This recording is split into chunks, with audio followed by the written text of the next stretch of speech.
Hey y'all. Hello everyone. Of course, the day that I try to do something different happened. So I was attempting to have Instagram Live on a second screen. Something happened. Um, I don't think that I'm going to be able to bring it back up because I don't have my young people here to help me, my daughter and her husband. But all is well. Happy Sunday. As I just said to our guest this Sunday, whatever happened is supposed to happen. So if it wasn't supposed to happen that way, then it wasn't. Um, I am Coach Yolanda, International Spiritual Life Coach, birth doula, and all things good and well. It is the third day of the third month of this year. I'm excited that to me, spring starts March 1st. So it is spring. Can y'all believe that daylight savings time is next Sunday? Oh, I'm like, this is my time of year. I'm a spring summer girl, and so right here in the state of Delaware today is going to be 60 something degrees. I'm going to lose my mind if I go outside and in my shorts sleeve shirt and feel comfortable.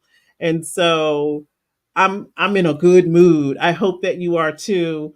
Our guest is excited, and I'm excited. Hey there, child free with me. How are you? Hello, beloved sister Janine. How are you? Hey, Natasha. We're going to be talking about you in a little bit. As a matter of fact, I may need for you to jump on sometime this month because you gave us a word last Sunday. We thank you for your presence and the gems that you dropped. And I'm going to be speaking about one of those gems today. Uh, who is getting 72 degrees? Rachel, you showing white toes today? 72. Now, my boyfriend is 75 degrees with a slight breeze, but 72 is close. Oh my gosh. Yes. Rachel says, hello, everybody. We jealous about that 72. Oh my goodness. That just sounds glorious. And for those of us who are coming out of a literal or, season where you feel like you were underground or you felt like you were in your winter and now springtime is coming and it just comes with a different energy. There's something about having your toes out that just makes you feel free. There's something about having your shoulders exposed that just makes you feel different. Having the sun kiss on you and enliven you, it just feels different. And I'm so grateful that we are able to experience all of the different seasons in our country. Now, some of us go to the extreme. Chi-town, I'm looking at you. When y'all have winter, y'all winter, and Bama, when y'all have summer, y'all summer. And so we are hopeful that there won't be too much suffering as we all go through the extreme. See what I'm talking about? That don't even make no sense. It's 70 degrees in Chicago today. Oh my goodness. If you don't believe in global warming, then I don't even know what to tell you. But let us all make sure that we are doing what we can to Mother Earth for Mother Earth so that she doesn't, operate in these extremes where she's trying to tell us something and she got to get our attention with the weather. Um, but me, I'm loving it. I'm loving that feeling that happens when, like, I saw buds on the trees and the air smells differently. It just makes you feel hopeful. And so today, last week we talked about love, and I could talk about love every Sunday, but today we're going to talk about something that, popped up in my head as I've been doing some personal things in my life, um, literally trying to determine the value of my home and what am I sitting on? What is the value of the place that I come and go to every single day, and I don't even think about its value in the way that I should as a responsible homeowner. And so I started to look at all of the different values of my home and the homes, and I was astounded. I was like, what? People are paying what for what? But it gave me a different perspective in terms of my financial status and value. Like, I'm out here operating like I need to be rubbing pennies together. And the reality is very, very different. But it also changes my perspective of, oh, you better be very, very careful about this investment and stop treating it like it's worth pennies when it may be worth more than that. And of course, all of that is relative to so many things that are beyond my control. But having an idea of your capacity, particularly emotionally, and we were just talking about not selling ourselves short. When you think about all of the things that you've gone through emotionally, your emotional real estate, the value of what you've endured, you can't be out here acting like you can't take a risk here, you can't take a risk there, you can't, take a chance because that might hurt your feelings or hurt your heart. Your heart has been hurt and you are still here. Your feelings have been hurt and you're still here. So taking a valuation, as they say, of your emotional real estate, all of the things that you have endured are still a very real part of who you are. Are you taking that into consideration when you think about your emotional real estate? When you think about your value? When you think about, can I do this next thing and the next thing? How could you not do all of the things based upon all of the things that you have processed in your lifetime? And there is one of us wants to endure heartache, pain, suffering. But the reality is, if you want to live, breathe, interact with other humans, that is a strong possibility that it will happen. I was thinking about a family member this week and what would I do if I lost them? And I thought, how much grief can one person endure? And the conclusion that I came up with, as many times that you decide that you're going to allow your heart to love another being, whether it's an animal, a plant, or a person, that is the number of times that your heart can be broken. And for me, I recognize that I would much rather live a life with the risk of being hurt emotionally than to be emotionally dead or not experience life at all. I don't want my heart closed down in such a way because I'm trying to protect myself from what could happen. I want to open myself up to the possibility of all things because I understand I've already endured, I've already processed. And because my capability and my value and the quality of how I process my emotions are also changing. And so we're going to talk about that today, or we're going to talk about whatever comes up. I'm grateful that it's already speaking to you, Professor Natasha. And so let me bring my guest on. She's a ball of energy already. Danny describes herself as an inspiring writer, sacred space holder, voice narrator. I love that. Doula, Reiki practitioner, and an elder. You better call yourself an elder. I know that's right. She has a background in therapy for youth and families and has worked within the child welfare and adoption system as an advocate for families and children. So, certainly, this is someone with a lot of emotional real estate who has had to process a lot of different things, some things that were not even her own, in order to do what it is that she does. And we are grateful to have Miss Danny here today. Hey, beloved. Hi everyone. That Uh was so oh. beautiful. I'm so grateful. Like we were both over here going like this because here she is with the purple light. I just happen to have on my purple rain shirt. I was like, this is already divine. Already divine. So how are you? Happy Sunday to you. Happy You Sunday. already got fans saying hi. Yes, Mimi. Yes. Wisdom recognizes wisdom. I know that's right. I know that's right. So, beloved Danny, I'm just so excited that you took a chance because you don't know. As I like to say, run my mouth every Sunday at 1:30. I don't always know what is going to happen, how it's going to happen. I'm grateful that individuals feel value is here.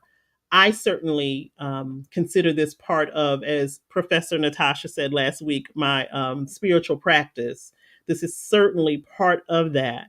And I'm so grateful that you were interested and sent an email, was like, let's do this. And I'm like, yes, let's do this.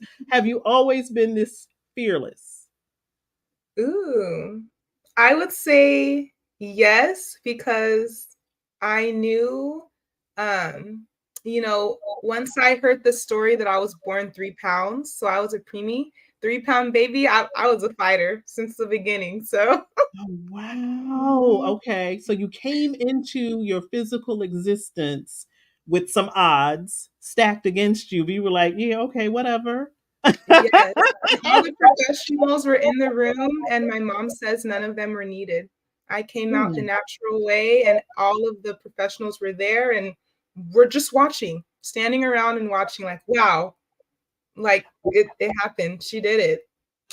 Watching in awe of you, and certainly probably your mother too. I mean, as a doula, I don't have to tell you about the perception of Black women when it comes to the birthing process, and how oftentimes our voices are not heard or ignored. Um, and certainly when the situation calls for, individuals to be in the room, to be on point, because something could have gone, there might be some high risk involved. Certainly, you want those individuals in the room, but that still doesn't always guarantee that we will get the care that is necessary, not just mothers, but children coming into the world. I've shared, my birth experience was traumatic, and I still bear the physical scars of whatever trauma was going on in that delivery room with my mother. And so coming into the world in that way, but also describing it now with a smile on your face. How I'm like I said, I know you got some great emotional real estate. I know you over there behind a gated community with with guards. Like you can't just come into Danny's atmosphere with a whole bunch of nonsense. Right. So is that the way that you have always approached life, or have you had to learn to do that? That's a beautiful question. I have had to learn that. I am still learning that. Mm. Even like a simple example, yesterday I went to the library to print out my workbook. So I am starting my doula training this week. So for full spectrum doula, and I am so grateful I received a scholarship to cover my tuition for that. And so yesterday I was going to the library to print out that packet, and as I was exiting, there was someone who was trying to enter the library at the same time I was exiting, and they stepped on the back of my foot. And Mm. afterwards, I noticed that bothered me so much. And I took a second to ask myself what about that bothered me. And I was like, you know what, Danny? You need to take up more space. That's what that means. Mm. That means that some way, whether it was, not pushing blame on me, but in some way, I gave permission for someone else to get that close to me, to take up that much of my own personal space. And Mhm. that is something that has been a theme in my life. Figuring out how can I make other people more comfortable around me? How can I understand other people so much so that I don't make them uncomfortable in Mm. ways that inconvenience them? It's like, wait, I do that for me first, right? And what your Sunday sessions have been allowing me to further process is the fact that since I am an adult woman now, I can process the ways that people have or have not shown up for me in the past, and that can all be opportunities to gain more information on how I can show up for myself. Mm. So there is no blame or shame I'm putting on other people or me. It's just information. What am I going to do with it? I say that all the time. This is information gathering. I'm not looking to, go back and have a conversation with somebody about something they did 20 years ago and they probably don't even remember. It's for me to gather information about how am I showing up? Because essentially that's our power. When you know who you are and how you move and navigate through life, that is your power. And for you to make that correlation, like, wait a minute, it's not just somebody stepped on the back of my foot. It's what feeling did it evoke in me? What did it bring up? Mhm, And that is the part of emotional maturity mhm, that I don't think we spend enough time on. I also work with children, and I remember there was this moment, a little girl came into the center, and you could tell on her face, she just was like, I don't want to be here. And mhm, oftentimes, parents have to go to work and the children don't always understand that piece of it. but she still needs to have her full autonomy. So I want to know, what is it? Why don't you want to be here? So I asked her, instead of saying, why don't you want to be here? I said, well, how are you feeling right now? And we have a feelings chart on our wall in our center. And she pointed to disappointment. And when I'm like, she could have pointed to sad, angry. She went to a higher level. She said, I'm disappointed. I said, sweetheart, I'm so sorry that you're disappointed. What would make you feel better? Mhm. And she's like, I want my dad. I said, well, daddy's got to go to work, but how about we write daddy a letter to let him know how much you want to spend time with him and give it to him later? Would that make you feel better? Telling him how you feel. And she said, yes. Now, of course, she's 4. She can't really write. I said, just write some, whatever you can on a piece of paper. We'll put it in the envelope, and trust me, daddy will know exactly what it means. And I recognize in that moment, nobody did that for me when I was a little girl. It was go here, go there, feelings. What you talking about? Nobody cares how you're feeling. And it's because I remember that. It's not for me to go back and say, well, mommy didn't do this, that. It's for me to now transform that for somebody else and to transform it for myself. And so now I am responsible with this information that I've gathered to say, are you expressing how you feel in situations? Or are you just swallowing it? Or are you thinking it doesn't matter? Or do you think they don't want to hear it? They may not want to hear it, but that doesn't mean that I still don't have the right to express it. That part. Listen, and how often, like you said, spending a lifetime editing ourselves for other people's comfort. And most of the time, they're still not comfortable. Yeah, Yeah. that's the part. It's It's like like I can honestly I'm over here playing this emotional hopscotch, and you still don't care. And so, why?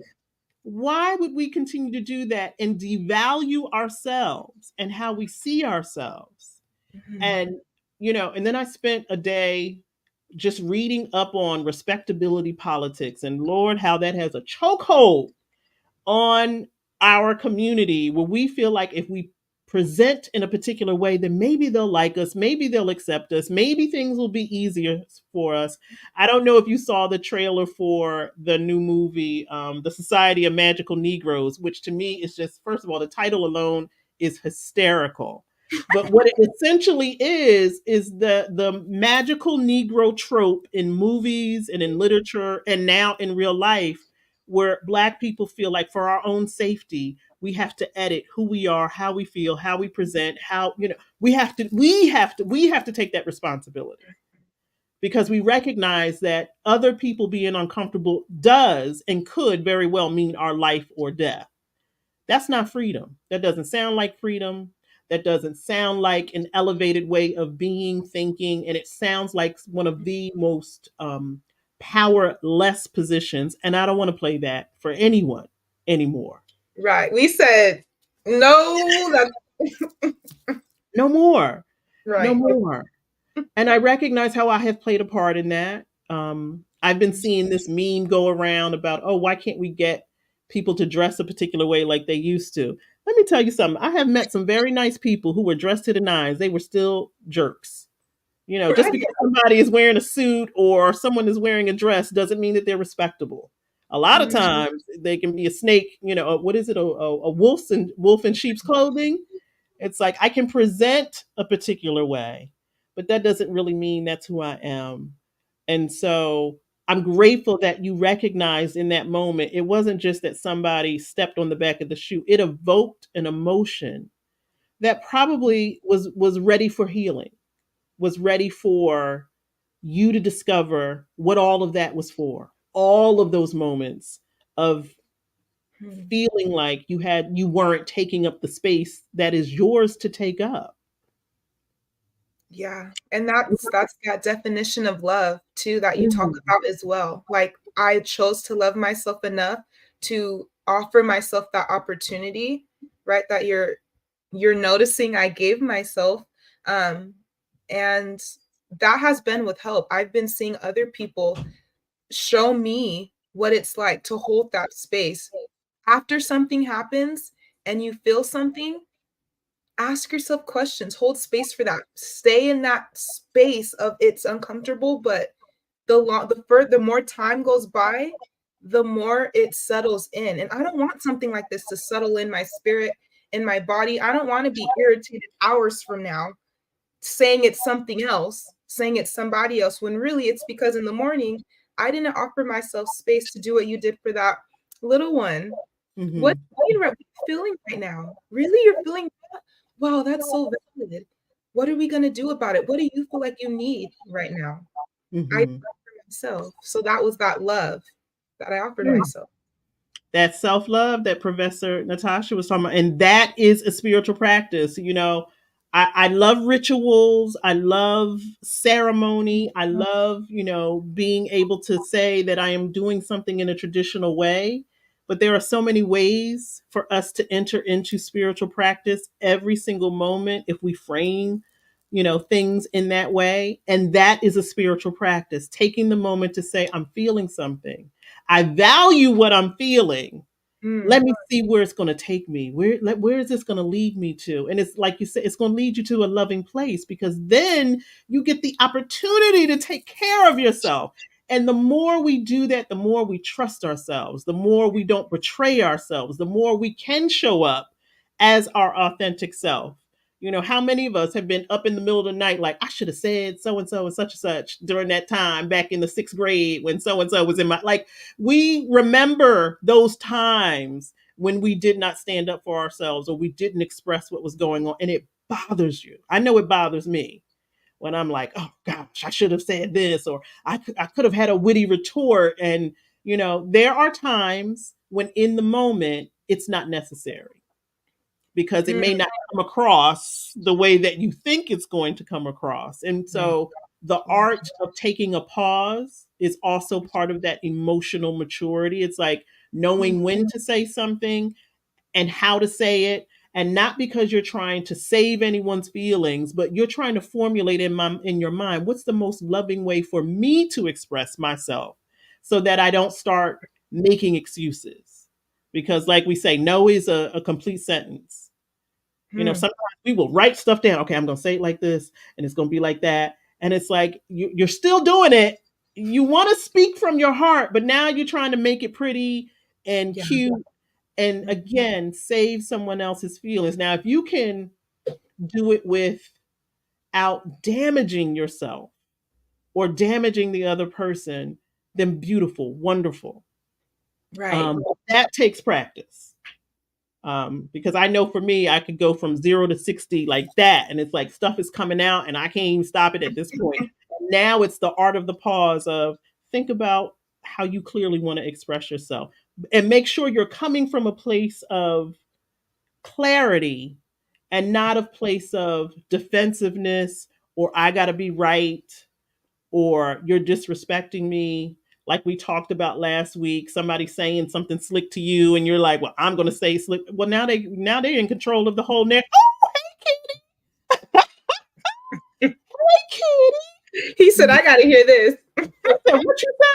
It's like, because people are always talking bad about cats. What's this? I need to be. Right? I Our cats, they do not care. They're like, okay, they're in there. We need to take a tip from the cats. We They're like, do, because they're like, this my space, your space, all of this my space. Look, um, but yet we really need to think about, how do I want to display my power? Because mm, power is not a bad thing. It really isn't. And I'm also at this point where I have to remind myself, if you want to show up in your power, you got to give other people the same permission. You know, ooh, if people feel a particular way, that's not your opportunity to tell them they're wrong or to take it personal. As I'm cultivating this adult relationship with this man, that is coming in handy, where I'm like, he doesn't have to like everything you like. He mm, doesn't have to be excited about everything that you're excited about. Because if we're getting to that place where you got to like everything I like, now to me that sounds like emotional manipulation. right. Like, I need you to support how I'm feeling, Mm, or it's not real, it's not authentic, it's not mm, meaningful. mm. But if we want our autonomy, we have to give that as well. Now, I know Yes. you've been reading all about love. What is what is that perspective providing for you in terms of your emotional capacity? Yeah. So the chapter I was reading today was on greed. So the Woo. chapter is called Greed, Simply Love.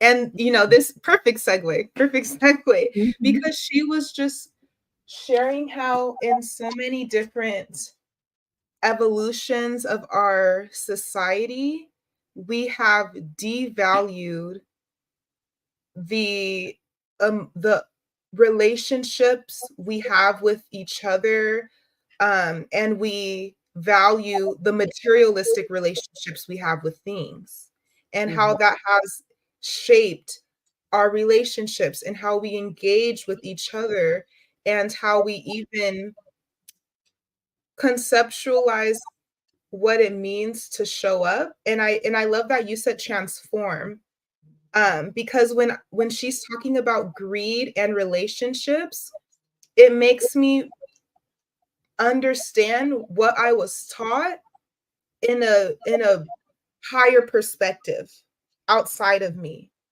Mhm. Um, because we individually did not create these systems, even though we are a part, e- even though we are a part of these systems.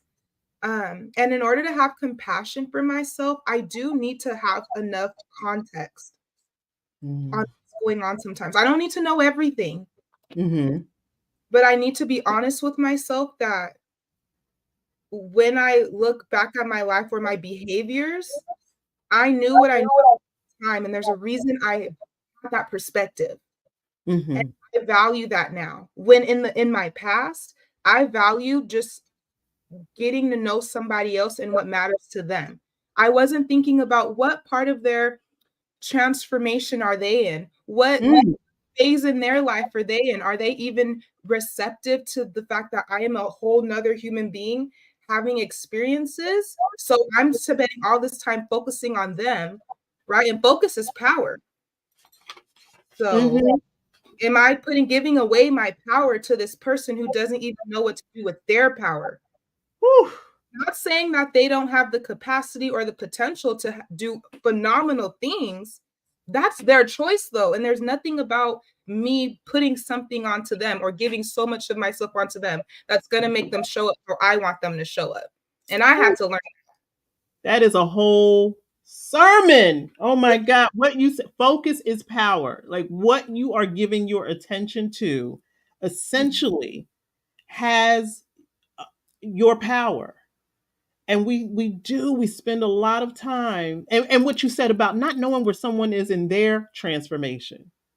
Like we're over here having these revelations about ourselves, not recognizing other people are doing the same thing. So how dare you expect someone to know you from A to Z when you are learning yourself, and they very well may be learning themselves too, a That's right. new version of themselves. And part of the value, the real value of relationship is holding space for each other while we're doing that.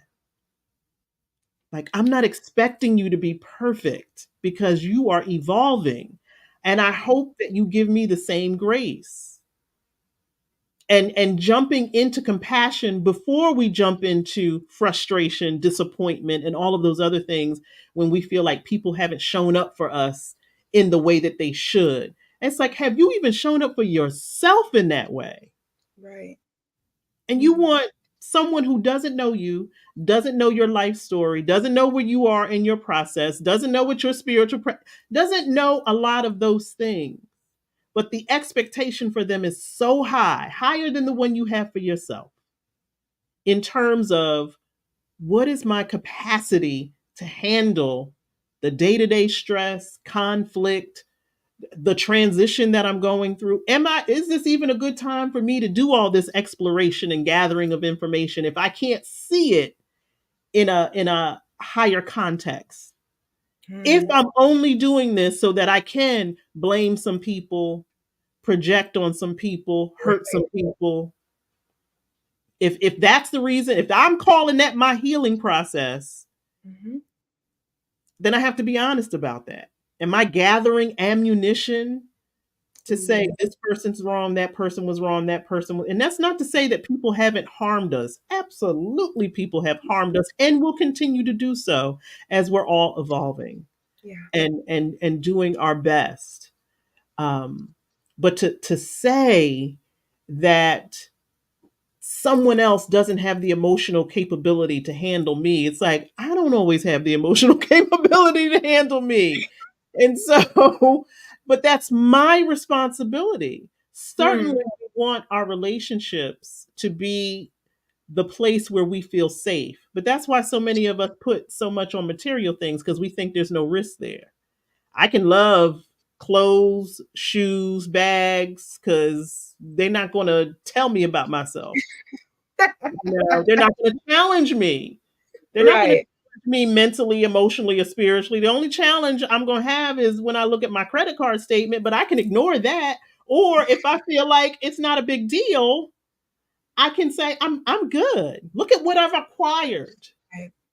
I am Mm, of value. Look at what he's acquired. He's of value.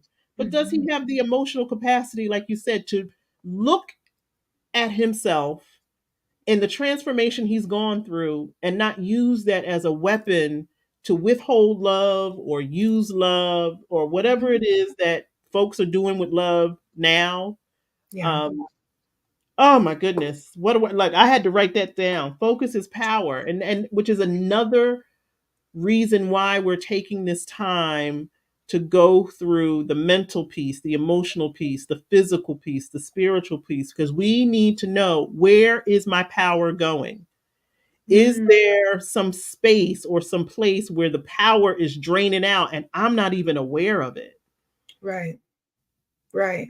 And to just that was beautiful. I would like to offer a bit more of my testimony if I can. Yes, Um please. so today is the 3-year anniversary of my great grandmother, her passing. I called her Ladybug, and she raised me, she raised my parents, she raised her kids, she raised her siblings, and she was definitely the matriarch of the family, was definitely a glue to keeping the generations together throughout my childhood. And whenever we would just be in the kitchen cleaning, and she would say, you know, one day I'm not going to be here.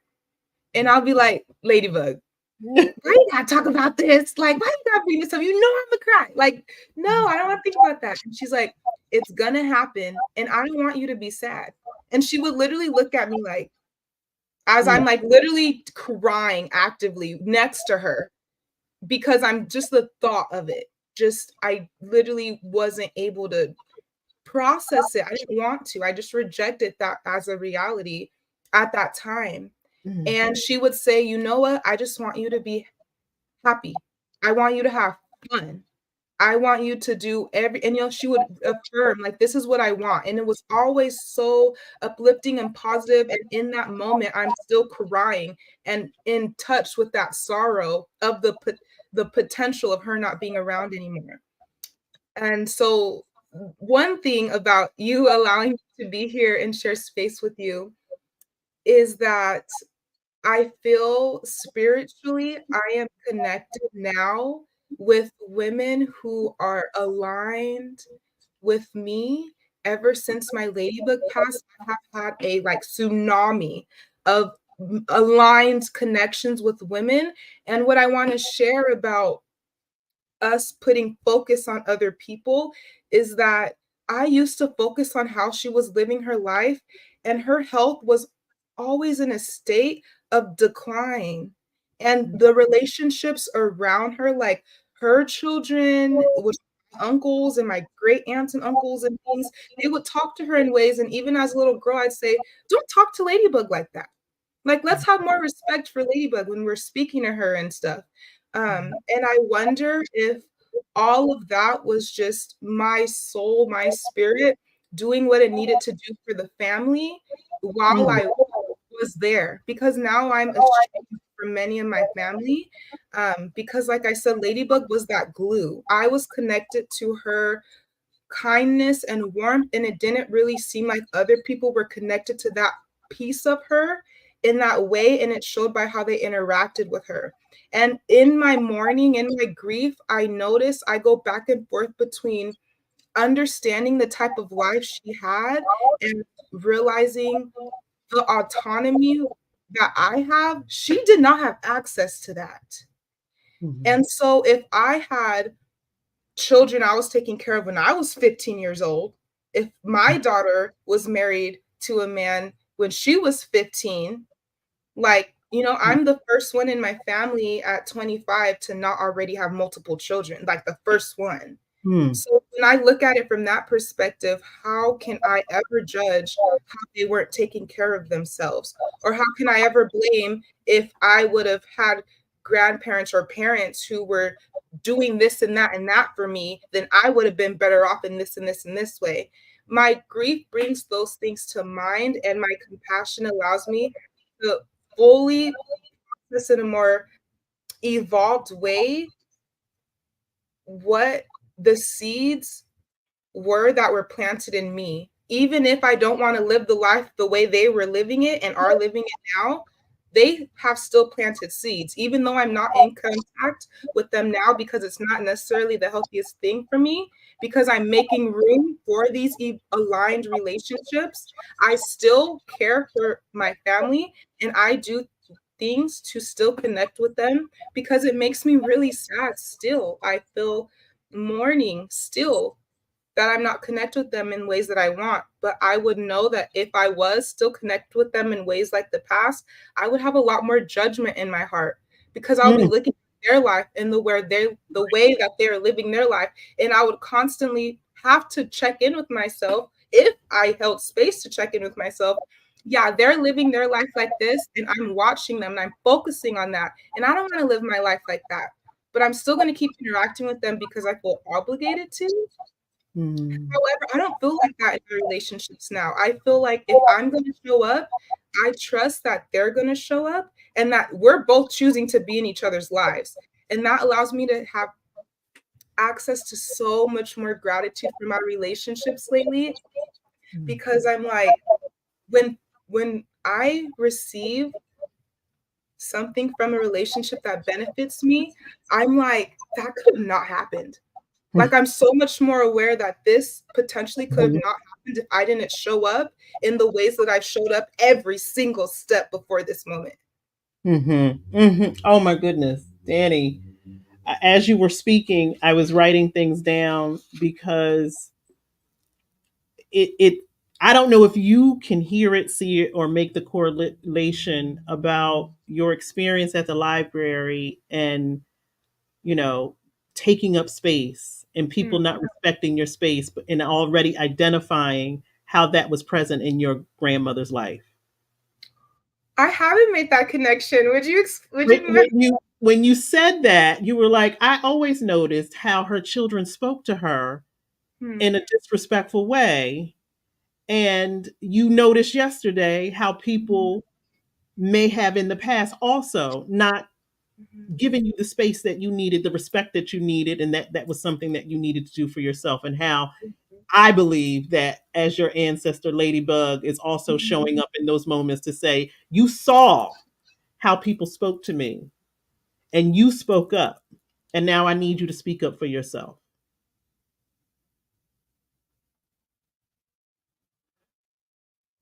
There's no way that you could have identified that as a young child and not have already known, something's not right about this. Mhm. She's an elder and deserves to be respected. And if I'm clear, that's how you described yourself, as an elder and deserving of respect. And Mhm. you are now being more mindful of, no, I saw it happen to Ladybug. It's not going to happen to me. Y'all not going to be Mm. talking. Y'all not going to be talking to me and not honoring my place in this world. The other thing that I heard you say, that it sounds like Ladybug. So many people talk about leaving a legacy of, leaving actual real estate and businesses to your descendants. But what a beautiful thing for your Ladybug to leave you emotional stability, and for her to give you that freedom to say, when I transition and move on, don't be sad for me. Mhm. I because she probably saw in you what she did see her in herself, but just didn't have the autonomy to allow it to be expressed. But here you are to be able to do that in your family. And so I would say that your grandmother has left you a legacy of emotional stability, which outsells real estate all of the time. Yes, I would love to leave my children some land, some this, but I'm not going to Mhm. focus so much on that I don't remember to leave them a legacy of emotional mental stability. And I wrote down that just this morning in the shower, which is where a lot of things come up for me, I said, you know what, Yolanda, you don't have a connection with elder women right now. My mother and all of her sisters have passed on. Many of the elder women in my family um, are either far away from me or we just never really had that connection to begin with. So I am not in a community where elder women are, present. And that was not my experience growing up. Growing up, my mother had a host of girlfriends. I mean, a host of girlfriends. And anytime they were out and about, I was one of the old lady gang. Like I've gone to the dinner theaters, the casino bus trips. It was always me being pulled into their spaces because I knew how to be quiet and respectful, and they loved Mhm. that. But I was privy to information that most children my age were not privy to because I was in that community of older women who, when their husbands weren't around, fully expressed what was going on for them. So that was behavior that was modeled for me and Mm, supported. Like my mother, mm, she may have been in a marriage that I did not understand. And I love mhm, my both of my parents. I just never understood their marriage. And it's not for me to understand mhm, because I wasn't there when it started. I'm a product of it, but it's really not something that I need to understand. mm, But when she was with her women friends and her sisters, mhm, she was a different woman. And so I'm grateful to be considered to be in a community where women are like, no, we're doing things differently. I can honor the ways of my ancestors that are not my ways. And I mm, can, like you said, understand that time, space, and the programs that we all operate under were different. And now that many of those things are being dismantled, we are now coming into a space where we see ourselves differently, we express ourselves differently, and we recognize the emotional toll it takes on us not saying who we are, mm, knowing who we are. If you don't know who you are, other people are going to tell you every single time they're going to be wrong. Every single time they will be wrong because they don't know the essence of you. They don't know what it takes to be you. They don't know the silent things that we say to ourselves that no one else knows about. right, right. And I would gather that women in older generations didn't even know that was a consideration. And so, on behalf of our ancestors, we owe it to them. You owe it to Ladybug because she gave you permission. Mhm. She gave you permission to see yourself differently. And if Yeah. that means your relationship with some of your family members are different, it probably needs to be. Mhm, They may mhm. change, they may not, but you have to protect yourself and you have to say, no, we're not doing that anymore. Yes, yes. That's the freedom, right? Oh, Like, thank you, ancestors, for surviving so I can be here. And now let's go from survival to thriving. thriving. It's that saying. Now Natasha had me hot last week. Now I'm hot this week. It's that saying, I am my ancestors' wildest dream. Like I am very connected to the spirit of my mother, understanding that she is different in her transition than she was in the physical existence here, knowing she is freed from all of that. My relationship with her now absolutely is different than it was when she was living because I'm different. The impact of her passing has changed me forever, to the point where I couldn't talk to my mother the way that we did when she was here, because I'm not that girl anymore. I'm not that child anymore. It's like her death and being witness to her transition. Um, Mhm. and having to say, let her go, because no one has should have to be pulled back into this world in such a violent manner. When they were trying to resuscitate her, I said, no, let her be in peace. Mhm. And to know that I probably would not have been able to do that if I wasn't her daughter. And that's what I'm talking about, that emotional real estate. Like, we take that for granted. I have on more than one occasion had to stand in the room and say, let them go. Mhm. It's not something that any child would ever want to be in the position to do, but I now see it as a gift. Like, I was able to give my mother the peace that she wasn't able to get through her own words. Right. And Right. I pray that my children, I tell them all the time, if something happened to me, give me a couple of days and see if I'm gonna come around. But if I'm not, let me go. Let me go and be grateful that you love me enough to let my soul rest at peace, knowing it's going to be difficult and you're going to be transformed. I don't know a person alive who is ever the same when they've lost someone that they what I mean, that has been connected to your soul. Yeah. How could you think you're going to be the same? You're Mhm. not. Mhm. And part of that quality of your emotional capacity is recognizing you have done the impossible. I think I've said here before, when my son passed away, I cannot understand how I didn't disintegrate the Mhm. minute somebody said your child is no longer alive. How is it possible that I Mhm. just didn't fall into a million pieces? Because surely that is what would happen when our parents transition, our grandparents, the people who are our anchor. Mhm. How is it we haven't just floated off into the ether somewhere? Right. When you go, I go. My daughter told me that. My youngest daughter, I said, "So what you gonna do without me?" She said, "What you talking about? I'm going. When you go, I'm out of here." And She's I'm not like, waiting. but I didn't raise you for that. It's literally, we are all in ancestor training right now. Whether you have children or not, you are someone's ancestor. Mhm. Hopefully, somebody will be placing you on an altar and honoring your life. Hopefully, Mhm. and if they are, can what measure of peace can you give them while you're living, so that they're not in so much turmoil when you're gone?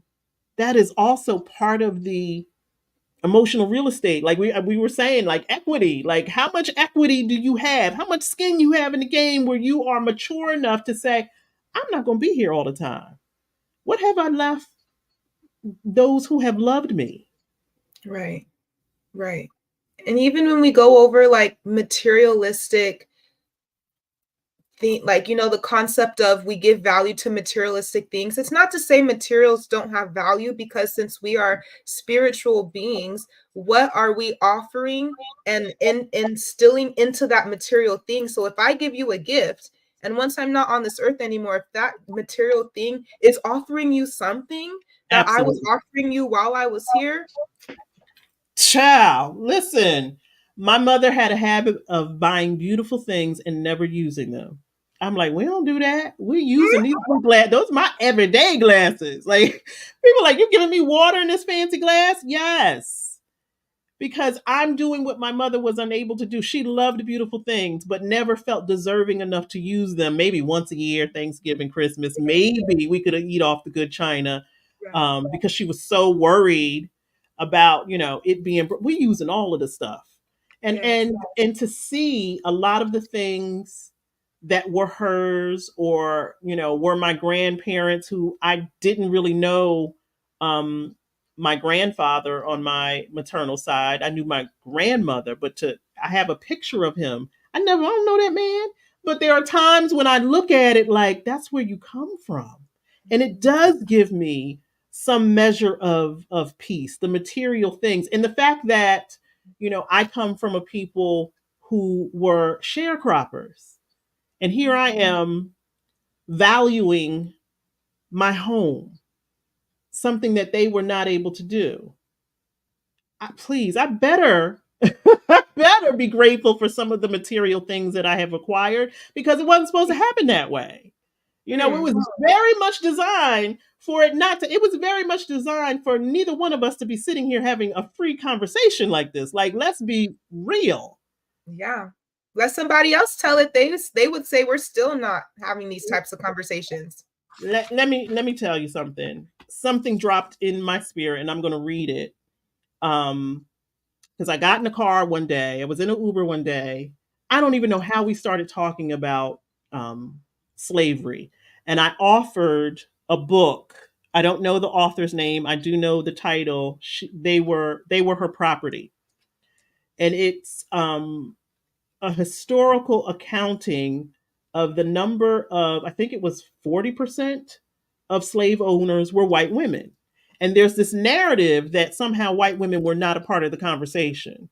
And oftentimes, because we were literally property, and Mm. property was a reason for getting married. Like, I'm not going to marry your daughter unless she come with some stuff. Well, here Right, goes you're some slaves. That's her, we were property. And right. so a lot of the wealth that, has been generated and amassed, and I don't know if we have any historians that are listening about, how, white men didn't used to live so long. And so who Mm. did that stuff go to? Their wives, if they were married, or what if they didn't have any sons? Who got all of that stuff? Their daughters, who then would marry someone, and she's bringing all of that stuff with her. And so we were talking about that, and so that led me to write down. I'll just read it. It says, "I am revolutionary. There's no way you thought that we were inferior, or you wouldn't have had us building your infrastructure. There were no need to create laws if you thought we were, okay enough to raise your children, feed them from our bodies. There's no way you thought we were savages. There's no way you thought we were inferior. As a matter of fact, there's no way you thought we were unholy, unbecoming.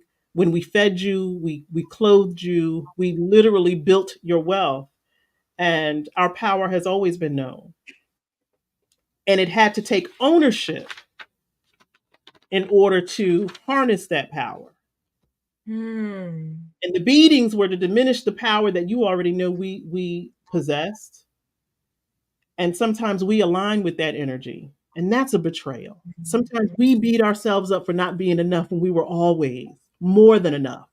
If we weren't, there's no way you would have dragged us into your fields, into your kitchens, into your day-to-day living if you thought we were so inferior. There's no way. And then I think about, how many times that I withhold, diminish, shrink, and narrow my vision based upon the the effects of that. Constantly being said that you're not enough, you're not even considered human. There's no way you didn't consider me to be human, or you wouldn't have had me raising your humans.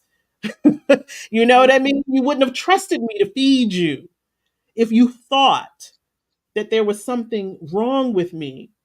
And so this illusion of lack or not enoughness that we carry is one of the most devastating things to come out of enslavement.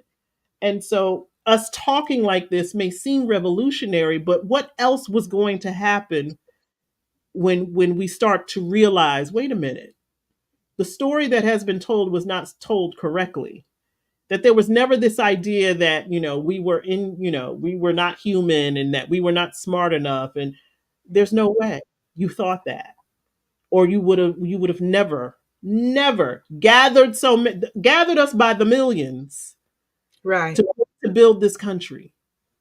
And look at where it is standing today. And I'm not talking about, the horrific things, but to have been a superpower for as long as the United States of America has been, on Mhm. our backs, on Mhm. our backs. And a lot of the wealth that has been generated, on our backs and with our intelligence and wisdom. Right. You Right. saw what was already created and thought, well, we want to do that. We just don't know how. So what do we need to do? We need to gather those who know how to do this because we Hmm. don't. Hmm. And so we're having this conversation, and the young lady said, well, that makes me look at myself and feel about myself differently. I said, that's the point. When you start to do this information gathering, when you start to look at the true value and quality of who you are mentally, emotionally, spiritually, we always want to look at, oh, well, this trauma happened and I've been damaged. My Mhm. darling, you survived that. You're Mhm. still here. And none of us knows how much longer we have to transform this thinking, but it doesn't take a lot. It really doesn't take a lot. It takes a lot of honesty. It takes a lot of accountability. And I'm so glad that you framed that in the beginning where you said, something rose in me, but it wasn't for me to blame that person. It's for me to see, what do I need to see about myself that I Mhm. can heal, that I can transform. Mhm. We are Yeah. so we are so remarkable. So absolutely remarkable. The things that were created to tear you apart have actually been building you up This whole time. this whole time. Like, what are you telling me? It's like Dorothy in the eyes. Like, I could have went home the whole time. All that do is click my heels. Yeah, but you wouldn't have learned anything if you had taken the easy route by just clicking your Mhm. heels the minute you got them shoes off that dead lady. You wouldn't have learned courage and wisdom and love. You wouldn't have learned any of that, Mhm. Dorothy. So you had Mhm. to go through all this stuff for you to see who you truly are. Hmm. Yeah. And even if the shoes didn't work, Dorothy was gonna make it work in Oz. She's like, I guess I'll stay here then. You know, live life with my new friends. It's not so bad here. I'm gonna miss my aunt and uncle, and how many times have Right. we had to do that in our own lives? It's like, well, this did not turn out the way I thought it was. What, what am I gonna do about it? I'm gonna make something miraculous because that's what we do Naturally. naturally. Listen, Professor, you are we are revolutionary. And we have to start thinking of ourselves in that way to say, how am I going to overthrow this negative thought? Because it's not serving me. Hmm. It's preventing me from doing the thing that I say that I want to do. So it's got to go. Hmm. But I also have to hold space for it that it was even there to begin with. And that is also when I feel aligned with my ancestors. When I have those particular thoughts of when I'm shrinking myself, I'm like, this must have been what it felt like to be dehumanized, to be, just underestimated. I don't like the way that feels. And so, what do I need to do about it? I need to recognize that my mother, my aunts, my grandmother probably felt like this a lot and didn't have the resources to do what they needed to do. But oftentimes they did. Yeah. We may not see it that way, but the fact that my grandmother raised 7 children in the most, Mhm. poverty of conditions. But as my mother used to say, we would never call ourselves poor. We were always dressed appropriately. My mother made sure we were always, like, Mhm. and so I'm that's what I come from. That's what you come from. I don't even know Ladybug, but I know the fact that her name is Ladybug tells me what I need to know about her spirit, Mhm. whether her children always respected her or not. Mhm. Mhm. Yeah. That takes a lot.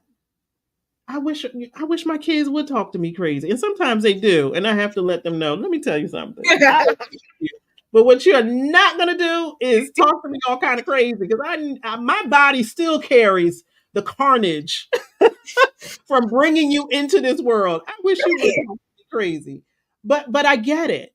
I get it because guess what? If they did, they probably would be justified because I'm sure somewhere in our relationship, I have said some things and done some things to my children which would warrant them feeling a particular way about themselves or about me. I know Mhm. I didn't always prepare them for life in the way that I could have. I don't want to say should have, but could have.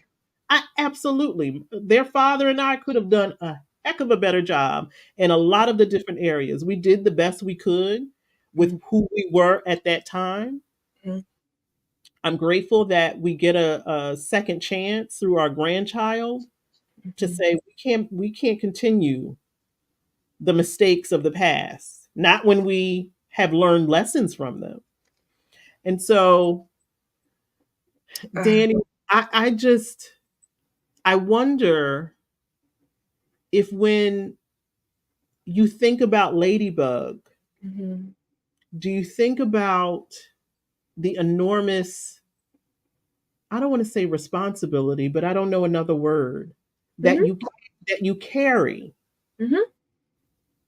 Mm, Yes, I'm a a metaphor, a visual analogy. That's how my brain works. So I just have this visual of a seed, and I it's a starter seed, and I put it in my soil, and it grows a bit. There's some roots, but then for some reason it dies. It's stagnant.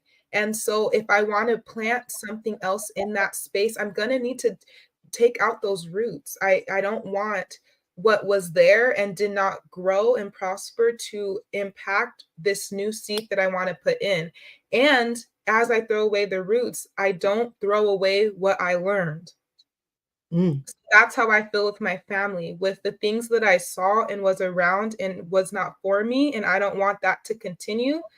I'm throwing away the access of the negativity to fester in me and to keep impacting me. But I'm not throwing away the lessons I learned. I'm not throwing away those memories and those impacts that did shape how I am today, who I am today. I'm still part of them. We are still one. We are still a tribe. It's just this the way that I'm gonna allow this tribe to keep building. It's not gonna be like that anymore. In that way anymore. We have newness, and I don't need to take all of you with me to allow this new seed to grow. So when I put in that new seed in the soil, I could still use the same planter. I could still use most of the soil. mm, I just need to make sure those roots from the other seed is not going to take up all the space that this new seed needs in order to do its thing. Because mm, then I could plant that seed, not remove those roots, and say, oh, now this seed's done. This seed's done. I just can't grow. Now I'm telling myself things about myself that aren't true. Did I allow myself the opportunity to see it from another perspective, to allow this seed to grow in a space that it needs? mm-hmm. So Mhm. it's let me look at what the conditions are and create the healthy conditions for it to grow. Yes, because I only saw myself as worthy because I made other people feel good. I let other people share so much about themselves, and emotionally, I see that they feel better emotionally after they've left this conversation. But then I feel drained. I feel tired. Mm, But I used to say, no, this is my worth. This is the value that I bring. But then I started going into work situations where I'm doing the same thing. They're saying we treat each other like a family, and I'm realizing this is toxic family dynamics at best. And you're not my family, realistically. You're paying me to do something. And honestly, you're not paying me enough to do this thing. But am right. I doing Like, what anything kind of bad? family is this? What kind of family do you come from where they treat people like that? Right. Mm, Right. But then I had to realize, and this leads me to the beautiful revelation of I want to be a doula, because I was like, this is going to keep happening. I was in child welfare, it happened. Adoptions, it happened. I'm advocating for the families, but I'm working within the system. That's the issue. mm, And also, do I need a middleman which are these entities, these organizations, because the families I'm working with all look like me. The ones that I have the most impact on, they look like me. And all I needed to do was offer space for them to just share their reality, validate them. And they're already moving so much further than any of the other workers. And I was watching this all along, and I also had this growing bitterness against the system not letting me do what I know I can do. But Mhm. that allowed me to see my value in that way. I had to, and I'm this is my understanding. I had to go through being in situations in different ways where I was not seen, I was not valued, I was reminded of my childhood and moments that were really traumatizing, and then experiencing them as an adult in a workforce. All of that helped me see my value more because that voice became stronger. No, we're not going through that. No, we're not going to let someone talk to us like that. Wait, no, that was uncomfortable. And we're not going to go one more night not sleeping because we're trying to think about how we're supposed to show up the next day. So we're not making other people uncomfortable, even though I'm suffering. I Mm. was like, who is going to appreciate me and all the effort I'm willing to put in? My Black mamas, because they need everything about safety and advocacy, and they need someone who is going to sit there and realize that this is a process that we're in together. Mama, you're doing the heavy lifting, and you deserve as much support as you can to release that burden. And having someone that knows the system is not going to work for you, but we need the resources that the system is gatekeeping. Let's work Mhm. together. So Oh my goodness. And as you were speaking, I'm seeing your experience with Ladybug and your experience with the families of people not listening wow. and saying it has to be done differently. Now, I have never worked within the child welfare or adoption arena, but I have heard so many stories of the the the system thinking it knows best instead of how about you ask mom what she needs or where she needs the resources or where she needs supports in, because Mhm. not every family that you see is broken. Not every family is Mhm. supposed dynamic is supposed to work the way that you think it's supposed to work. How about mom is doing a very good job, Mhm. but there are some resources that are not available to her that if they were provided, things may look differently. Yes. Without all the strings attached. I With shouldn't all of have you the coming in my home. No. Like, right, right. I'm already defensive. I'm already, put in a position of you don't see me as human, right. which is a huge theme in All About Love by Bell Hooks, where she talks about allowing people to maintain their humanity should be the first. Like when I hear these conversations about men versus women and blah, blah, blah, and I'm like, how about we're talking about humans who are all different, who are all unique. I can't say all men are this way or all women are that way. We are all unique. And you take people's humanity when you put them in these boxes and say, you're supposed to operate this way, you're supposed to be this way. And we do that to our family dynamics where we say, okay, there's got to be this, a mother, a father, and these things have to be present. And if they're not present, then, the whole thing is a wash. Right. Oh my goodness. And so you've had this lifelong experience of recognizing when people are not being seen and people are not being heard. That resonates. So you're diplomatic as well. You're a diplomat as well. And allowing people to retain a sense of who they are is such a gift. Mm. Instead of saying, I need you to be this particular way for my comfort. And we were talking about that earlier, and someone said, "Let me see if I can find it," about the women in the bonnets, and Mimi said, Yeah. women in the bonnets, which is not a new thing because I remember my mom and her girlfriends would walk around with their curlers in and their scarves on Saturdays because they needed to keep their hair intact for church on Sunday morning. So women having their hair. I had an aunt. I don't think I ever saw that woman's hair. Her hair was always rolled up and always with a scarf on every single time, whether we had a cookout. I just always saw her that way. And I Yeah. now see it as, because I don't know when I'm going to have to, dress up or whatever. And these Mhm. curls need to stay intact. And Mhm. so, women going out in the world with our heads covered is not a new concept at all. And that whole respectability, well, you look a certain way, people are going to treat you a certain way. I understand that. I absolutely understand that. But this is what I know. I Mhm. have met some fabulously dressed people who treated me horribly. And I have met some people with bonnets on in their PJs who have been the sweetest and most kindest to me. And so let us get to a place where we're looking at people's hearts. What is their Mm. heart saying? Mm. What is their behavior saying about what's going on internally? About the language that they use for themselves and for others. I can't tell you how many times I had one of our moms on Friday. She's like, "You're looking like 25 today, Miss Yolanda." I was like, "You have no idea what that does for my spirit." I mean, getting to a place where we feel so good that we want other people to feel good and we're willing to express it. Yes. Um, I just,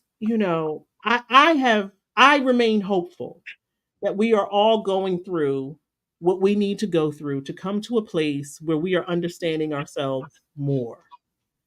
And one of the things that you said when you were talking about the seed, it's like there was never anything wrong with the seed. It's the conditions under which we think the seed is going to be able to Mhm. grow. And so instead of Right. throwing out the seed, which is your lineage, instead of throwing out your family history, instead of throwing out the Mm. people who you were raised with, saying, listen, the conditions that we were under at that point in time may not have been the most ideal, but we did the best we could with the information that we had. And some of us may never come out of that survival mode. Some of us may never transition out of that. But we have to give the same. If you want grace to be given to you, you have to give it to others. So if you got a Mm. crazy uncle and you know he crazy, love him in his craziness because you have no idea what his life's journey has been, was, and continues to be. And Mhm. I know we all have people in our family. We're like, good Lord, if I got to spend one more moment around them. And they always just starting stuff. Right. But when you get to a place, you see it differently. It's like, oh, your pain is on full display.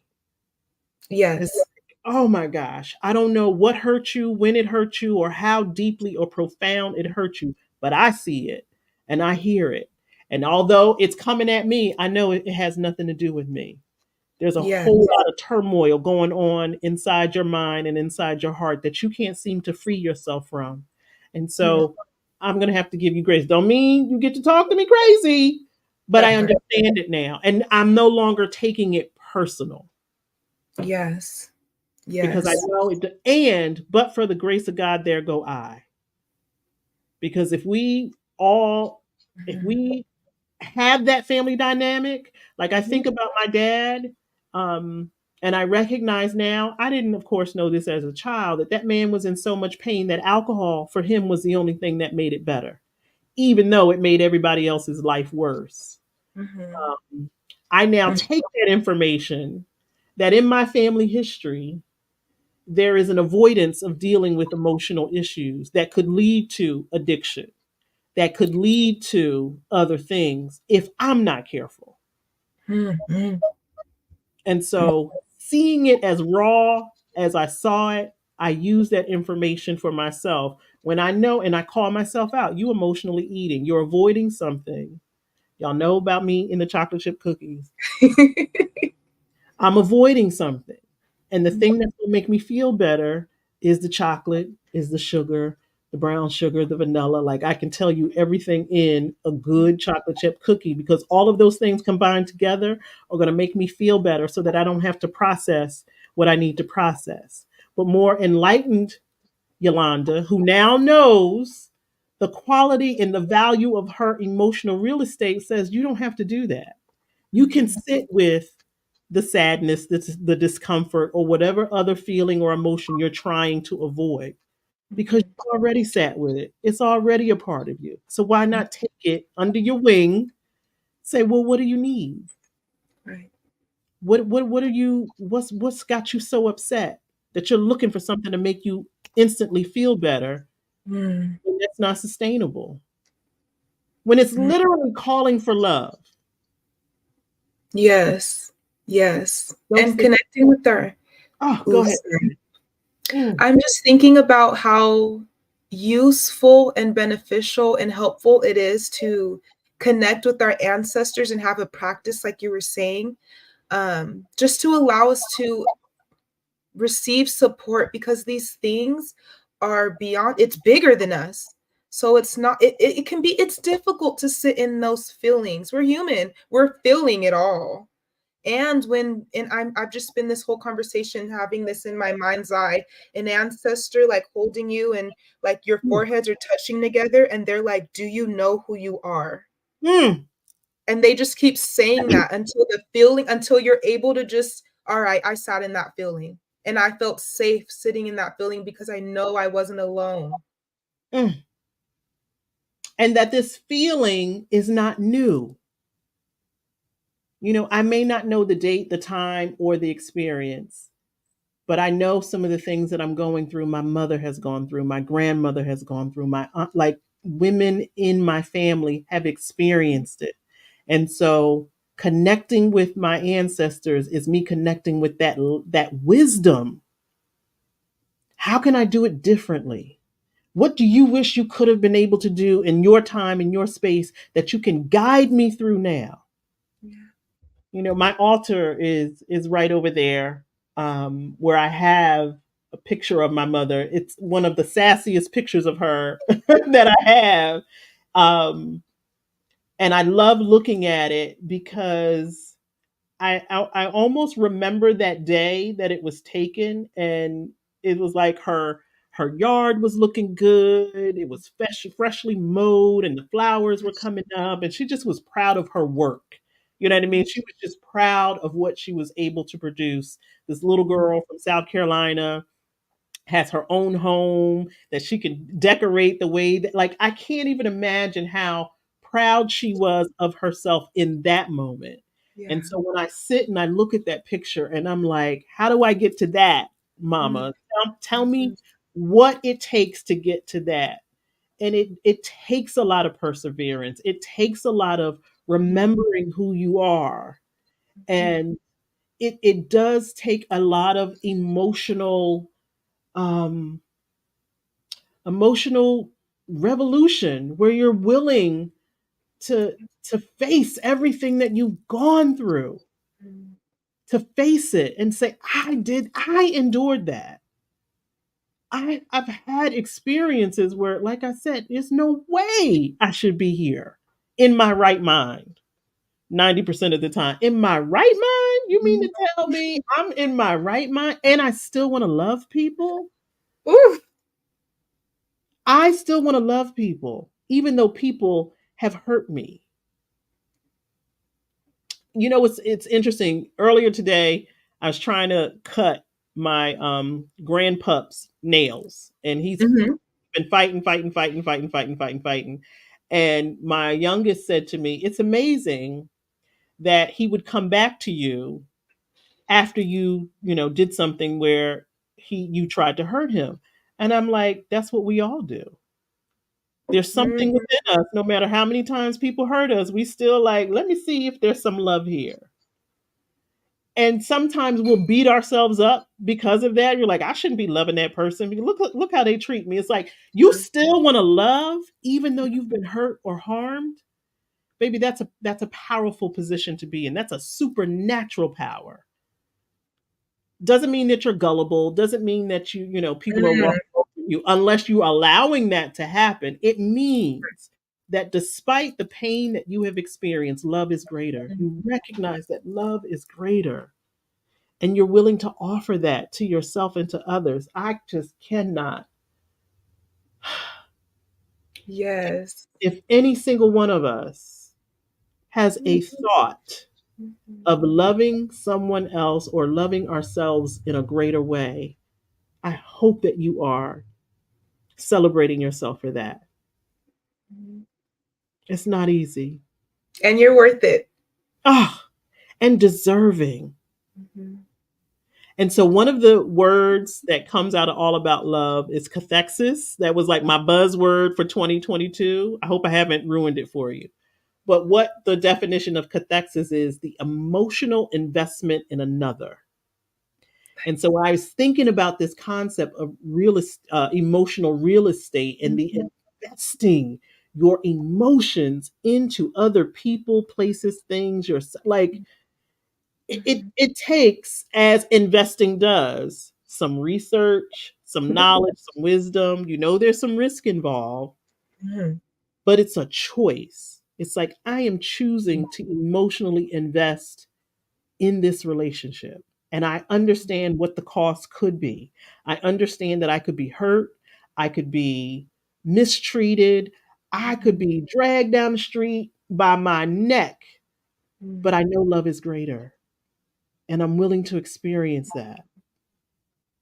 And Mhm. what Professor Natasha said last week about self love being a spiritual practice, we are going to start to talk about the spiritual reality that we're all living in and what our spiritual practice looks like. And if loving yourself in the higher order is not at the top of that list, then I'm going to need you to rearrange a list. Hmm. Whew. Because loving yourself is the best thing you could do for your nervous system. It's the best thing you could do for your cardiovascular system. I'm just telling you, loving yourself is the most powerful thing that you can do. Okay. But recognizing those places and spaces where you might not be loving yourself as profoundly and as deeply as you would like. It's Mhm. wonderful to have other people in your life loving you. It's wonderful to be, but you having the best loving relationship with yourself cannot be matched. And that is the same relationship that you have, or a correlation of the relationship that you have with God or the divine. Mhm.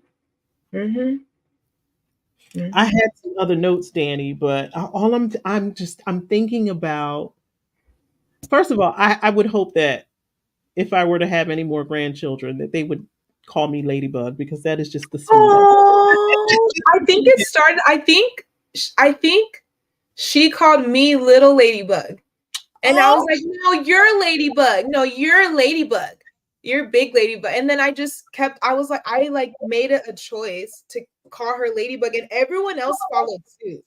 Like mm. they would refer to her as Ladybug at that So point, or like just you gave her that name.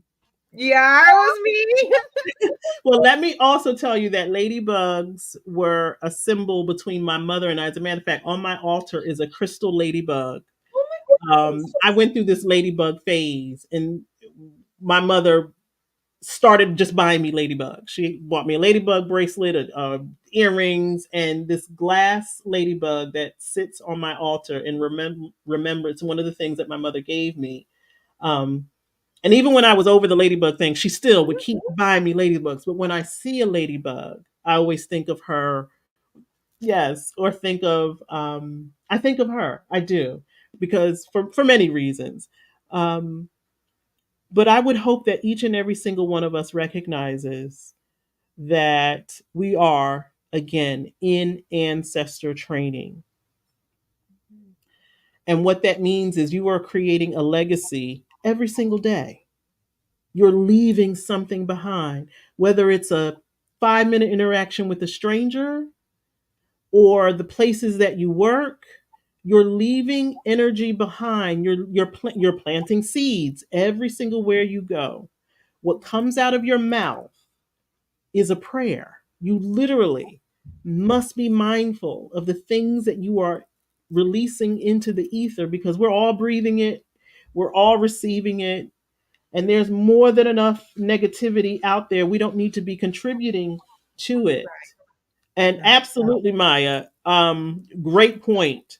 someone discounting you or disrespecting you based upon your appearance is really more about them Oh and yeah. probably how they feel about themselves. Mhm. Um, and so let us be more mindful that your emotional real estate is not just how you feel about yourself, it's how you feel about the world around you. And when we're out and about and we're doing things and what we're offering and giving emotionally, Mhm. when a stranger compliments you, that just, it's like confirmation of they don't even know me. They don't know if I'm a nice person or, if I'm here to rob this whole place. They don't know that, but they saw something in me and it compelled them to express it. Don't Right. take that lightly. Or when someone says, I'm so excited to do this with you, it's like that blows me away. It literally blows me away. And sometimes I have to remind myself that I'm deserving of receiving this amount of love. And not because I give, but Mhm. because we are all deserving of this amount of love and so much more. And so I would offer that each of us really start to think about all of the stuff that you've gone through emotionally. And while it may have caused some damage, it also caused something else to happen. It put something in your arsenal, it put some wisdom in your spirit, it put some value to how you feel about yourself. Not because, oh, so and so did something horrible to me, so therefore I must be horrible, but something horrible was done to me and I'm still here and I'm managing with all of that still within me. I'm managing to make the best quality life that I can for myself and for others. So Mhm. many of the individuals who are in this space, and I apologize for not being able to have Instagram going this Sunday, but here I go, was trying to advance my technology and have all the things, and I didn't do my due diligence in terms of getting the audio right. But all things happen the way that they are designed to happen. Mhm. Um, we have to be mindful that everything that have experienced and will experience in our life is part of, as I talked about the other 2 weeks ago, the original design, the contract that your soul writes with the universe. It's like, okay, I'm going to pull you forth because we need you, but there are going to be some things that you're going to experience. Mhm. Now, your human self is not going to like a lot of them, but your Mhm. spiritual self will understand that there is a purpose and a function, and that greater function is love if you are able to see it that way. And it's my belief that every being is capable of seeing it that way. Whether or not they choose to is up to us individually, but it is a choice. Yes, ma'am. I would like to read something to you Please. all. It's just two sentences from the chapter Greed, Simply Love. For those who Mm, have the book and for those on the replay, it's page 116. 116. Hmm. You said the chapter Greed. Yes, it is. And the reason I want to read these two sentences is for the empowerment of us all to recognize the importance in finding our tribe Mm, and tapping into our intuition when we're allowing people to be a part of our tribe and knowing what role they're playing for us and what role we're playing for them. mm.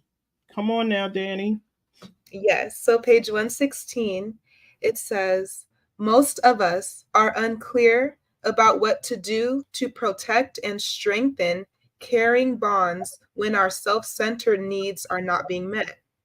Mm, Most people wish they could find love where they are, in the lives and relationships they have chosen, but they feel they lack useful strategies for maintaining these bonds.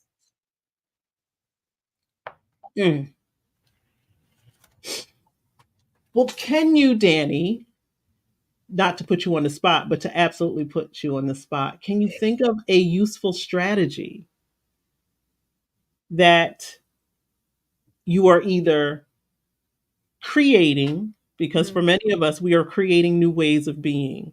And mhm. that means also creating new strategies for ourselves in terms of managing relationships. Think of any useful strategies that have been helpful to you beyond the ones that you've already talked about in terms of the compassion, which is Mhm. to me always a useful strategy. Yeah. But can you think of any others? Yeah, so compassion is always a great place to start and a continual, amazing place to center back into. Great Mhm. foundation, grounding. And I would say watching other women do the thing while scared and Woo. encouraging other people to do it while they're still learning. Having being affirmed and reaffirmed by other people's actions and by them showing up that they are worthy and I am worthy in this moment. Someone that's coming to mind is Marissa Price. And meeting her and watching her channel grow and watching her go through the process of promoting her book Cocoon, Mhm. affirmations for transformation, and her building her online community, all of that shows me that I can do that too. I needed to see an example, and I allowed myself to make my algorithm reflect more of that. So now it's not only Marissa Price's channel, it's so many other women's channel. And since Marissa is a woman who is going to share and uplift other women's journeys and successes, and even offer space for us to share the really real things that we experience and give voice to so many of us, that gives me courage. So I would say that's a strategy. Find someone who's doing the thing that you in your heart either want to do, want to be, right? Alicia Renice also is another great example. She said, um, you know, don't no, let's see. Let's see. Let me not go ahead and put words in her mouth. But she does an amazing job of giving us permission to focus on giving ourselves permission instead of we're always needing external permission from other people, right? It's okay if other people aren't going to like me, and that's okay. That's what Alicia offers. And I needed that also, because of my past of seeing that pattern of, okay, how am I going to get this other person to like me? That Mm. used to be the strategy of me getting what I needed. That's what, in that moment, in that phase of my life, the priority was don't be alone. Never be alone. Mhm. Now the priority in my life, it's shifted to affirm yourself, love yourself, offer yourself compassion, hold space for yourself. Oh my gosh, Danny, as you saying that, I know that we all can identify individuals who have gotten to where they've gotten, not necessarily because they were talented, but because they got people to like them. And that is a strategy. It is a strategy. It is a form of manipulation. It's like if I can get everyone to like me, then they may not see that I don't really have the talent. I don't really have the knowledge. I don't really have the wisdom. How many people have we seen in workplaces get promoted because they're likable, not necessarily effective Right. or good at their job? But that is ooh, girl, that is a strategy that has worked for many, but again, it's not sustainable because okay, everybody likes you, and then you get to that position, you can't do the job. Now everybody's doing your job for you. Now Right. everybody's mad and pissed, but nobody's gonna say anything but everybody likes her. Right. We know she's incompetent. We know she come to work late. We know she don't never show up when she's supposed to, but everybody likes her. What do they call that? The personality hire. You know, where Mm, you want people in the workplace that makes it comfortable with and nice. charisma. Yeah. Charisma, right, but ain't got a lick of sense. Okay. Right. So what you are describing is a more enlightened and heart-centered strategy of surrounding yourself with individuals who are courageous enough to do the Mhm. daggone thing, even if they are afraid. Mhm. And I had to write that down because I'm like, how often are we in places and spaces where we are not necessarily requesting support, but garnering support when we know we're about to do something that we've never done before? Ooh, I have a testimony. I have Please, gratitude to share with you. Okay, this please. one's for you. Okay, so Coach Yolanda, I've been watching your Power 24 Uh-oh. series for a while now. This is church. This is Oh, I'm like, ooh, it's because I'm on the West Coast, so I'm like 10:30. It's 10:30. okay. And you said something like someone out there has something that they know in their heart, in their it's they need to do this. Someone's got a task that they need to do. And it's been on their mind, it's been in their spirit. And you said, I need to affirm someone who don't worry about who's gonna show up, how many people are gonna show up, just do the thing. And then once you said that, I had already been thinking about for the month of February to put together a live on YouTube where I'm just reading a story. And that's just how it started out. I was just going to read a story from a storybook. But you encouraged me to go ahead and just do a live series.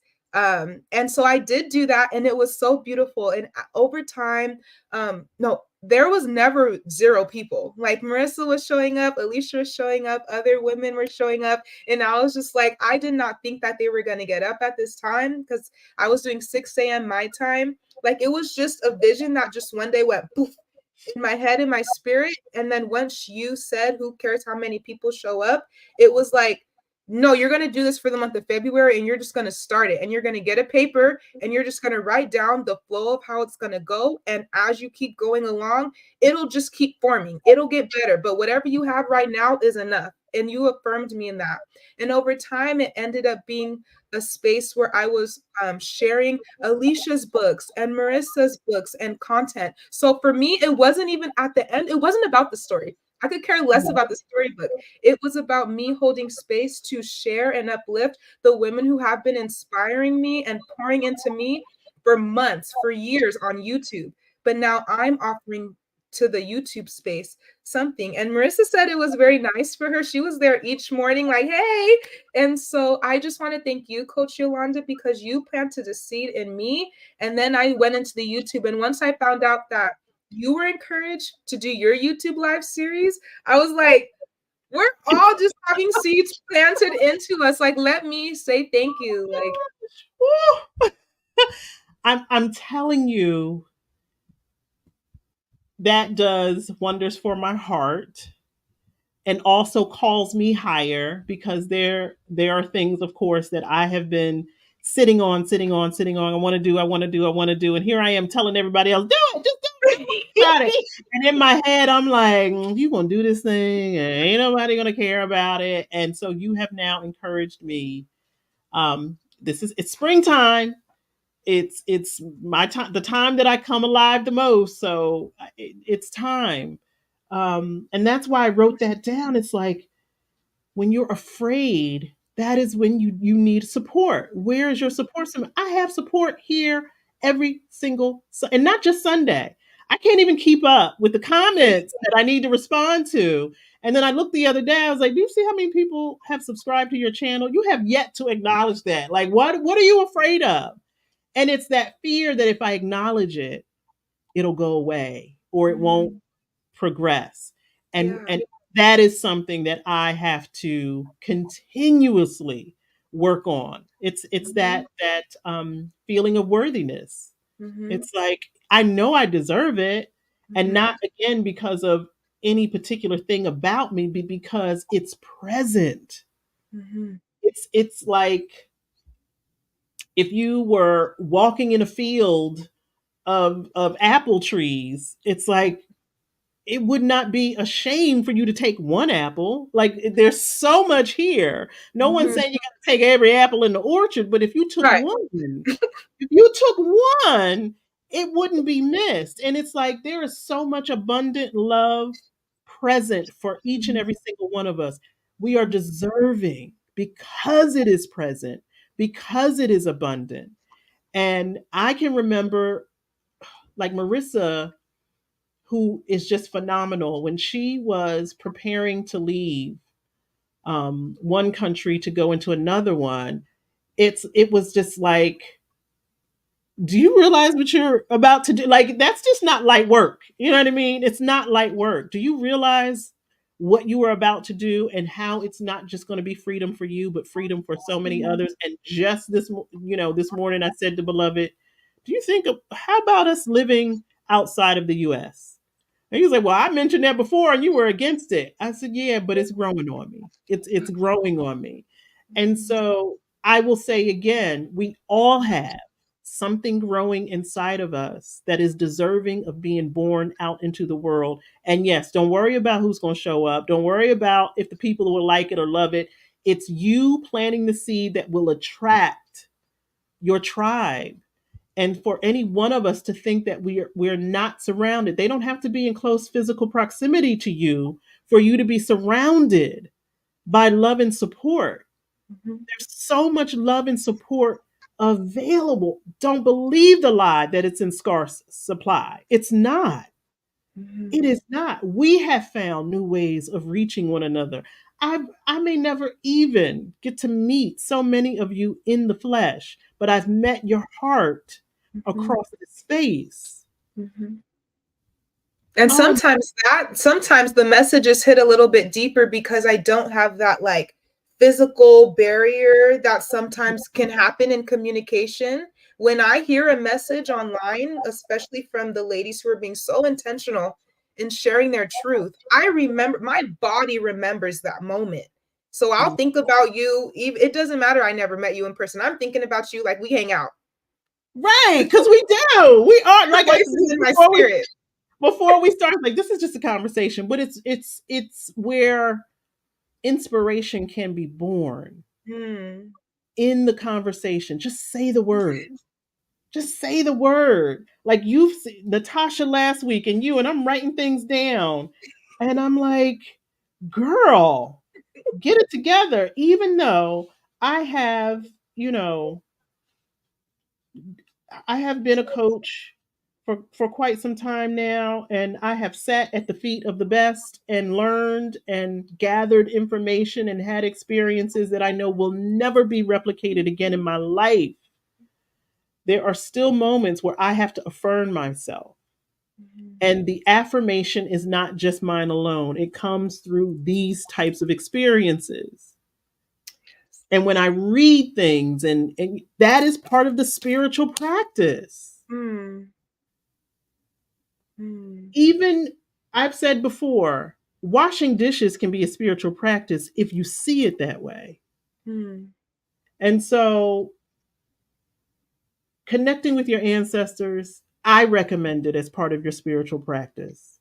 mhm, I, whew, I had an experience, was it last week, where someone that I had never met before, but had obviously heard of me through others from across the sea, came over here and laid a cloth over my shoulders. And I was in there bawling. They were like, "Thank you so much for the love and support that you have given our community.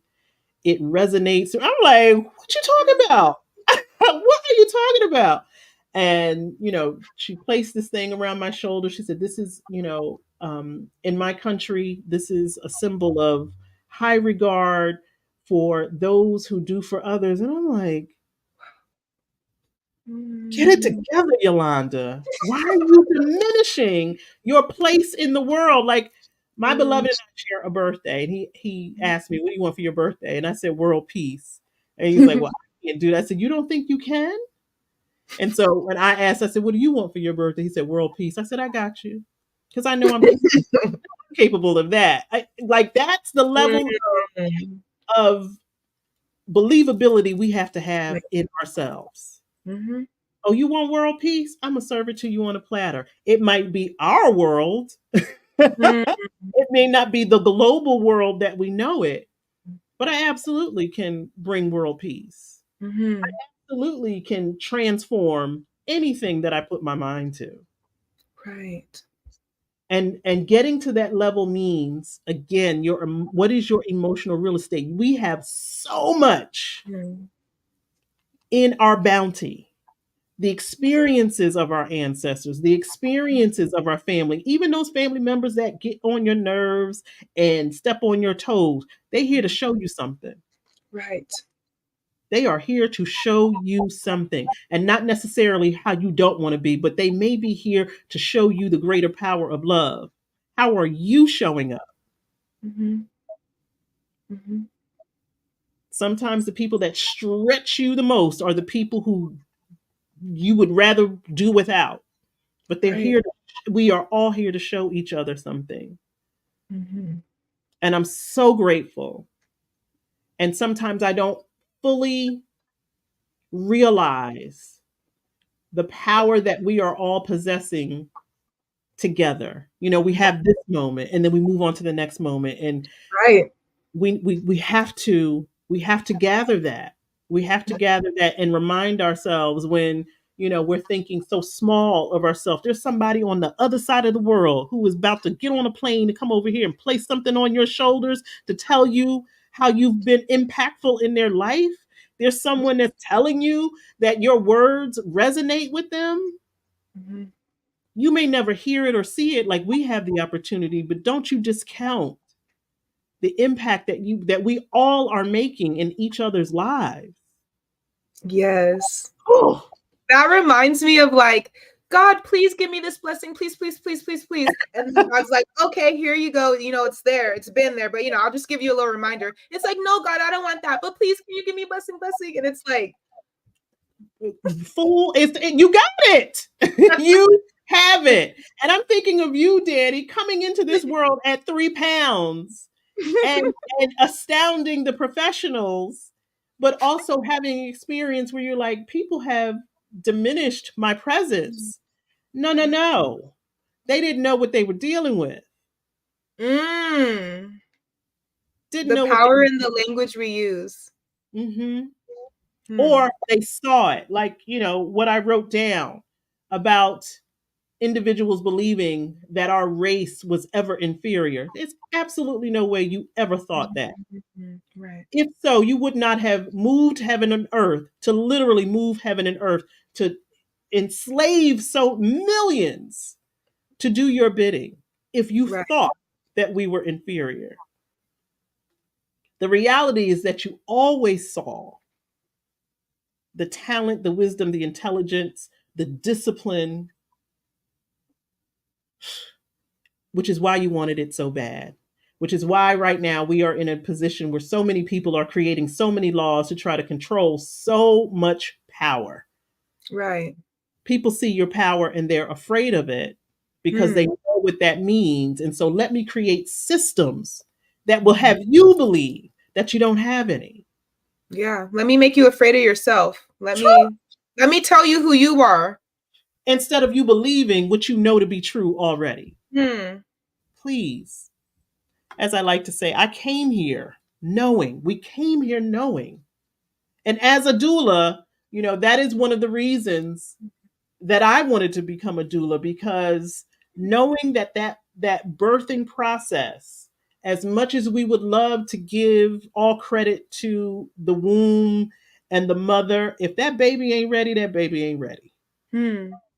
When that baby says it's time, I'm deciding when I'm going to come into the world. And sometimes it's inconvenient for the adults. It's inconvenient for the mother. It's inconvenient for the medical professionals. There's a mom that I know right now. It's like they're trying to tell me when I should have my baby. I'm like, that so goes against the natural order of things. What have we become where we Right. are now telling people when their child should come into the world instead of allowing that child to decide and to kick Mhm. that system off to say, yeah, now I'm ready. That's what brought you into physical existence, that knowing I'm ready. And it never left us. Mhm. Other people have tried to diminish that knowing. It's our responsibility to reconnect to that. And so I think that's a great way for us to meditate on. Yes. Danny, it has been more than I could have ever dreamt or hoped for. And I hope it's not the only time I had in my mind that you and Natasha, the three of us, would be on at some point in time, and I hope that we can make that happen. Yes. Because what I recognize is the the more of us who are expressing what we are experiencing or our life experience, it gives the rest of us permission to do the same in all circumstances. I wrote down, knowing and displaying who you are in all of your experiences is the ultimate power that I hope that we all possess. That we Mhm. never, ever, ever, ever, ever have to shrink or diminish ourselves, not just for someone else's comfort, Mhm. but sometimes for our own comfort, because we haven't gotten to the place yet where we're comfortable with our own power. Oh, yeah. Whew, that's a whole nother sermon for a whole nother day. Right. I would offer before we go into meditation, if there are any words that you would like to leave us with, if there's anything else that you want to read or say, it's not going to be your only opportunity, because um, you have led us to today's meditation. We're gonna meditate and connect with the ancestors in honor of dear Ladybug. But if there's anything that you would like to share, please do so. Yeah, I just want to offer, if you just ever close your eyes and think about channeling your ancestors' wisdom and just listen to them say to you and just feel like as if their forehead is pressing against yours, like they're you can't get any closer, and Mm, just them repeating, "Do you know who you are?" And just listen to what comes up from your body, from your spirit, from your soul. I'm gonna do that, and I hope that there is a connection that you can have as with your ancestors, with our ancestors' wisdom. mhm. Mhm, And I would like to offer that is such a beautiful um, ritual, such a mm, beautiful ritual, um, to be mindful that who they may have been on this side is mhm, vastly different than the energy that they carry and hold on the other side. mhm, Because I want to acknowledge and recognize that not all of us have a great relationship with those who went before us. mhm, And mhm, connecting with those energies and entities may not be a pleasurable experience, but it may be the experience necessary for you to clean and clear up some things for yourself. mm, I know that there are pretty much for all of us words left unsaid, because how could you take a lifetime of experiences and get it all out, because we don't know how much time we have with people. It's like I don't feel like I ever shared enough with my grandmother, with my parents, with my child. I don't think that I there's so many things I'm like, "Oh, I wish I could say that," but I'm not holding that because I do it now. You know, mm, those conversations that I never felt lent themselves to possibility are all possible now, no matter what it looks like, because I recognize the energy is different. Um, yes. and that the freedom in that is that I no longer have to hold things that may have died or may have ended when they transitioned. Mhm, Um, I'm grateful for that. And so, wherever you are, however you are, let's take some deep breaths and come into this moment where all things are possible. This moment where we all came to, not by accident, but by choice, and hopefully we recognize by um, divine will.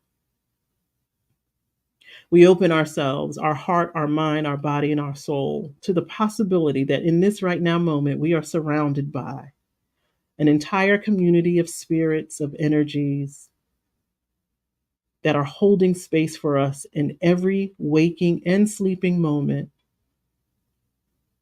Let us acknowledge those energies that have supported us, even in those times and in those moments where we felt unsupported. And so we give honor to, even if we cannot give name to, those energies that have come before us, the grandmothers, the grandfathers, the aunts, the uncles, the neighbors, the community helpers, the disruptors. I'm thinking of the holy energy of those who guided us out of dark and harmful places. I am thinking of those who use their intelligence, their wisdom, their words to express the feelings of those who felt voiceless. And let us also acknowledge those energies that never came to pass, those theories that carried with them hope and dreams and visions that were never realized. We hold all of those energies sacred. And if you know them by name, you may silently say their names. I think of the great mother Rosa, the great mother Bessie, the great mother Elizabeth. I think of the great father Daniel, the great father Howard, the great father Wilbur. All of those who may have been present in my life have imparted wisdom that I do not know the origins of, but certainly their life experience mattered. All that they endured have created and allowed me to be where I am, and I honor them. Let us also focus on, acknowledge, and honor the angels that are among us in physical form, the friends, the family, and even the strangers that show up in our lives and create experiences and interactions that inspire us, encourage us, and even challenge us to be the best and highest versions of ourselves.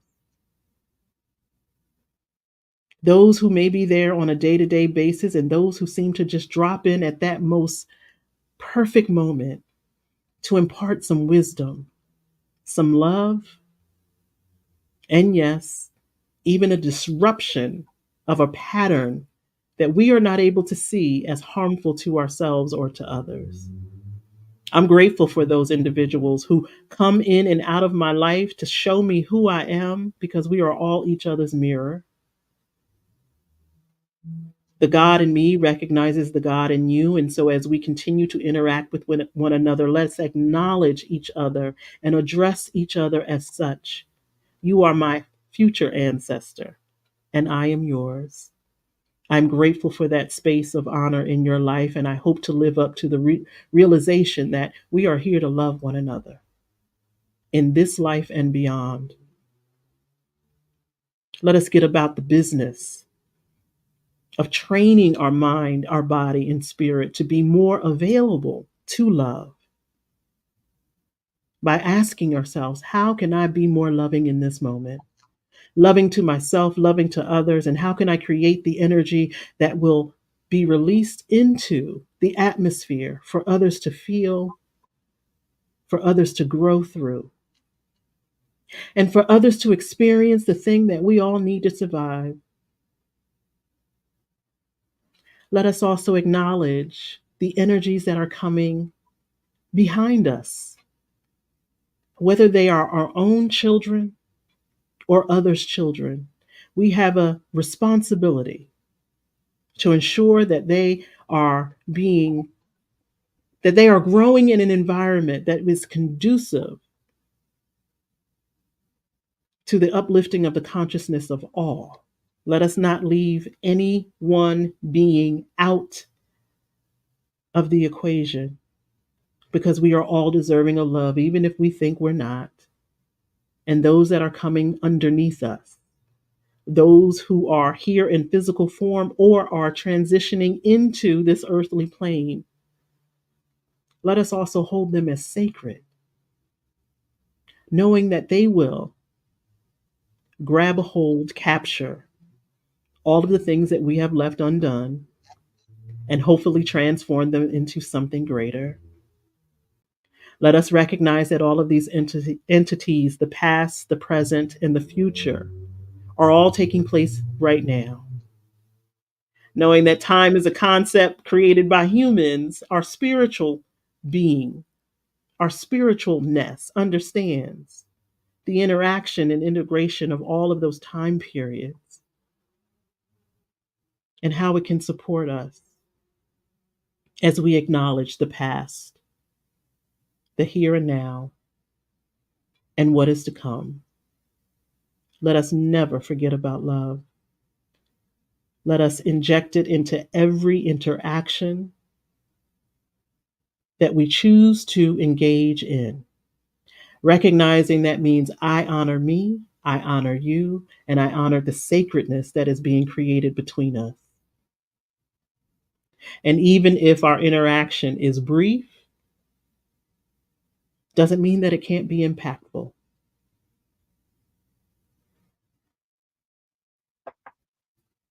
And as sure as we are breathing the same air, let us be reminded that we share the same air of all of those who have gone before us.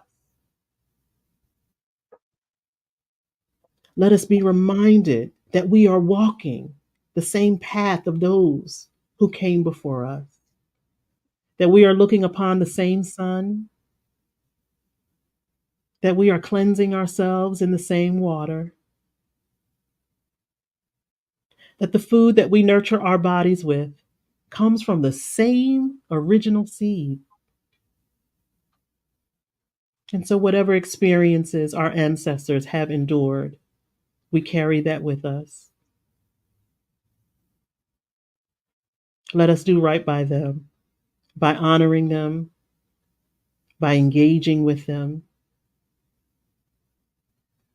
and by remembering that all that they endured, we endure in some form or fashion. Ask them what you need to ask them. Take guidance, take that wisdom, use it to allow yourself to do things differently in honor of them. Hmm. I am grateful for all of the experiences that my ancestors endured that I know nothing about. And when my humanness wants me to create a story to fit the narrative of some programming that I might be operating under, let me free myself and save myself by recognizing I was not there. I may not have known it all, but the fact that I'm here is evidence of their endurance. And for that, I am grateful. I am so grateful. We are grateful for the spirit of Ladybug that has led us here. And I would be so honored to consider her a part of my ancestral tribe that is leading and guiding me. And I trust that we will all do the same by remembering it is not just the ones that belong to our biological lineage.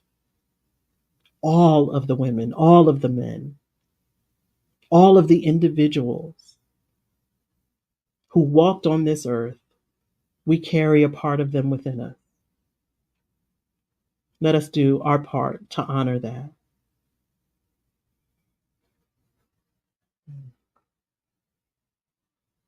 And as we all are walking that journey toward ancestors, becoming, being, if someone should think it is a great or grand idea to place us on their altar, let us be mindful of the legacy that we have left so that we are not doing so much work on the other side to clean up our messes. I am thankful. I am thankful. I am thankful for all that has been done for me, all that I am prepared to do, and for all of those who will acknowledge my efforts. I'm so grateful.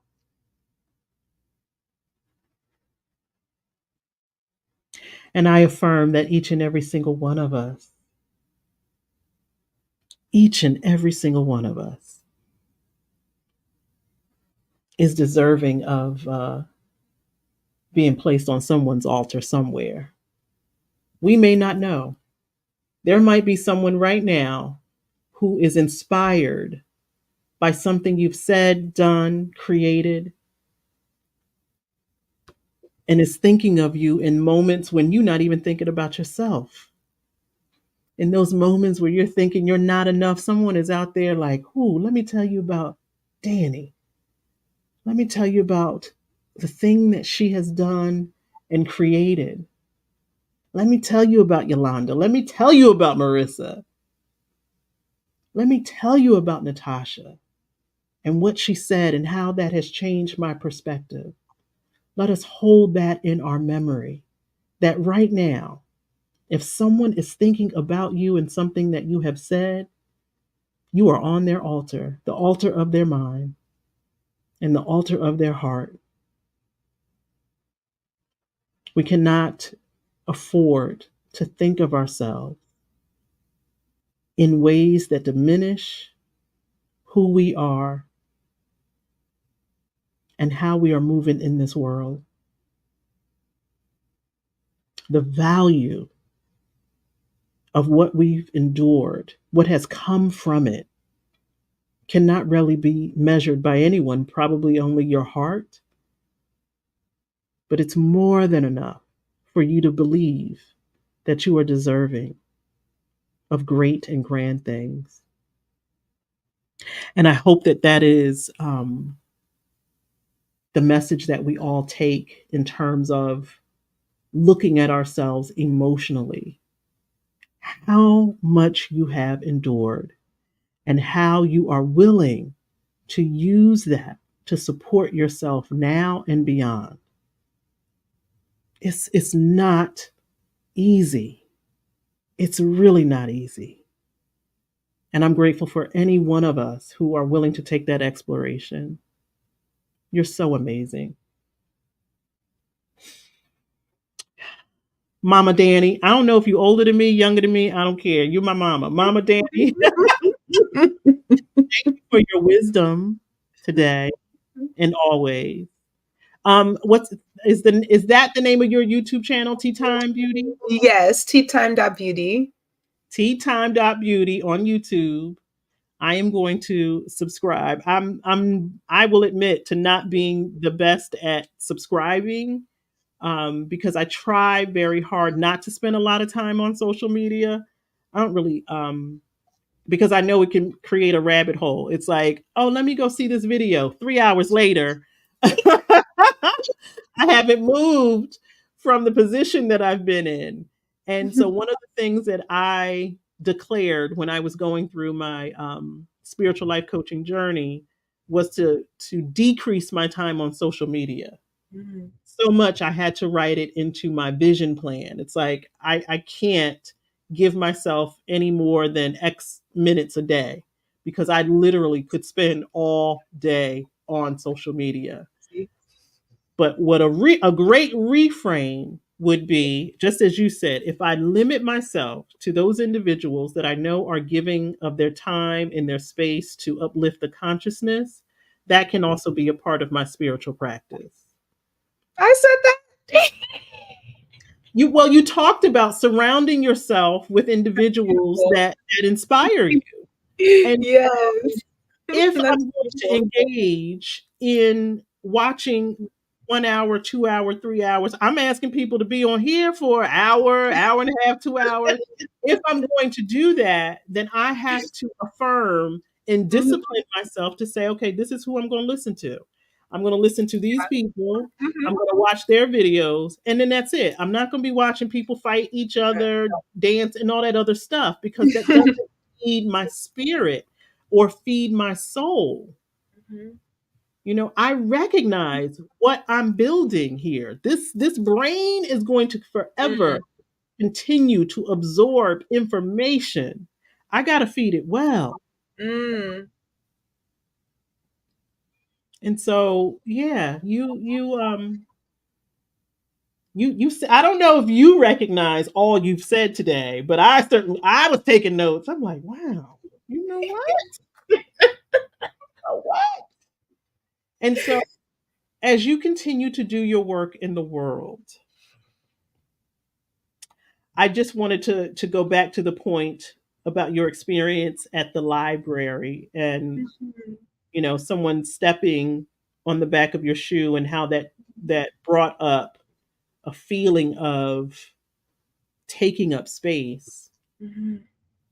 A lot of times we think power has to be loud, aggressive, in your face, um, when really one of the most powerful positions to take is one of silence. Mhm. Now, what you do in that silence Mhm. means a lot. It's not just let me just be quiet and not tell anybody that I'm hurting, that I'm upset. It's what you did. It's like let me reflect on what I now need to do for myself in order to take care of myself. And it doesn't mean that you now become this raging maniac who's like, get away from me. I'm taking up space. But it really will start to be reflected in the choices that you make. Mhm. And so I know for myself, when I am silent Mhm. in making my choices, I don't feel like I got to make a declaration to everybody. I'm tired of y'all and I'm not putting up with this anymore. When I have gotten to a place where I say, okay, Yolanda, you can't keep complaining about people not honoring your boundaries if you are not setting them and being very clear about it and your behavior matches what you say you're about. Right. I don't have to tell anybody what my boundary is. I have Mhm. to honor it and know what it is and hold Mhm. myself to that standard and tell myself if somebody crosses it, there's a consequence and that's it. That's You know, right. what I mean? All this giving people 4, 5, 6, 7, 8, 9, 10 chances until they recognize what they've done wrong. They don't care because they don't Nope. see it as wrong. Right. But if it's wrong in your spirit, then it's wrong. Mhm. And you have to create a consequence in your life that says, if this continues to happen, I no longer, whatever your consequence is, I don't want to, give anybody what their consequence Mhm. is. But I recognize that in my life when I'm not honoring the consequences. If I say, I can't keep doing this, and then every time somebody comes and asks for it, I go ahead and do it. The only one who's been betraying the boundary is me. Right. Right.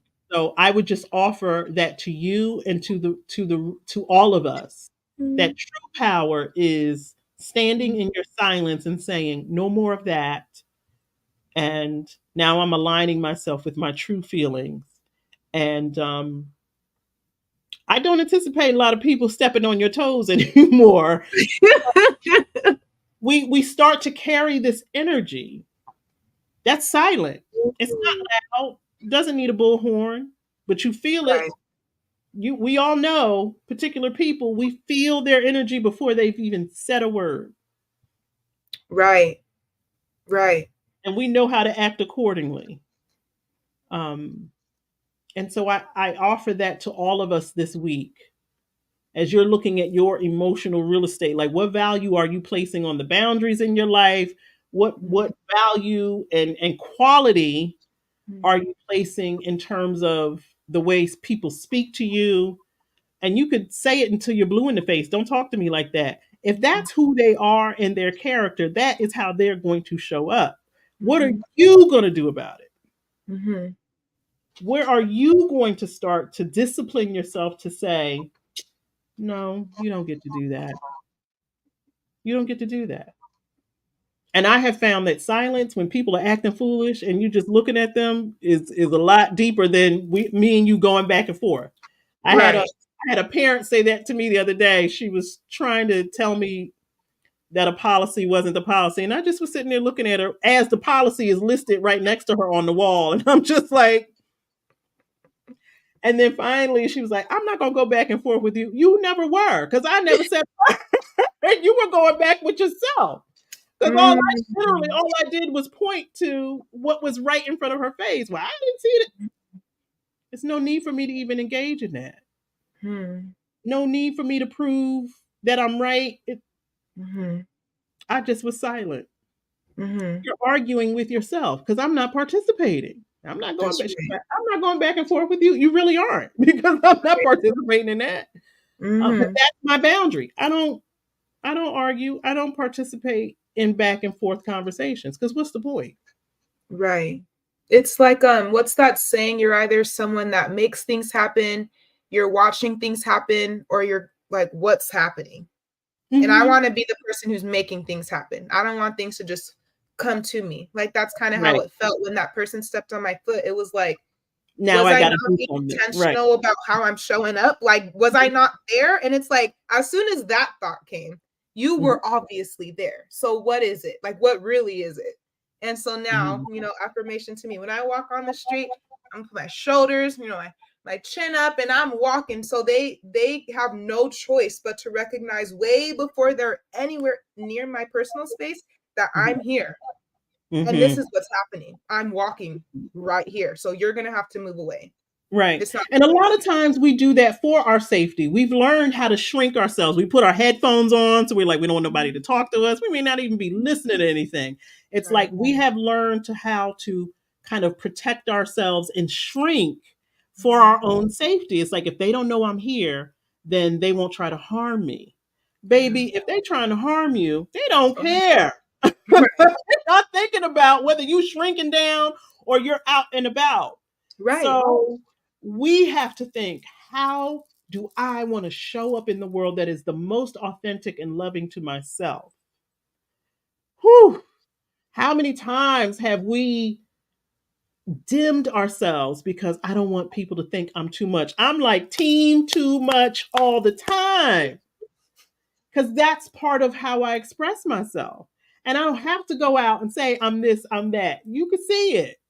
Yes. You can see it. I'm telling you, that interaction with that parent, I was so proud of myself because old Yolanda would have been, there would have been a whole lot of back and forth. Who you talked to? I just was like, what is, like you said, what is going on here? You are literally arguing with yourself. And she's like, all right, I'll see you tomorrow. Have a good day. I mean, You just this saved yourself so much energy. Wow. so much. It's like Mm, the minute you get caught up in someone else's chaos, they mhm, have the power because that's what they wanted mhm, to happen all along. Let me mhm. take you off center because I'm already off center and I want Right, somebody else to be off center with me. And now I got you. Now we both trying to figure out who's right, who's wrong. It's like, right. no. The blind leading the blind at that point, emotionally. Yeah. It's like Mhm. I'm not participating in your chaos. I'm just not. I'll just look at you while you in it, trying and praying that you come out of it. Right. Because it has nothing to do with me. So why Mm, would I participate? That's one of the things that I will say about me now that I did not have when I was younger. The power to disengage, like that don't have nothing to do with me. mm. Yes. When in my younger days, I thought all acts of aggression had something to do with me Yeah. because that's Mhm. how I felt internally. It's like, oh, they fighting. Let me go see. Let me go run over there and see what's going on. And now it's like, I don't care about that. Yeah.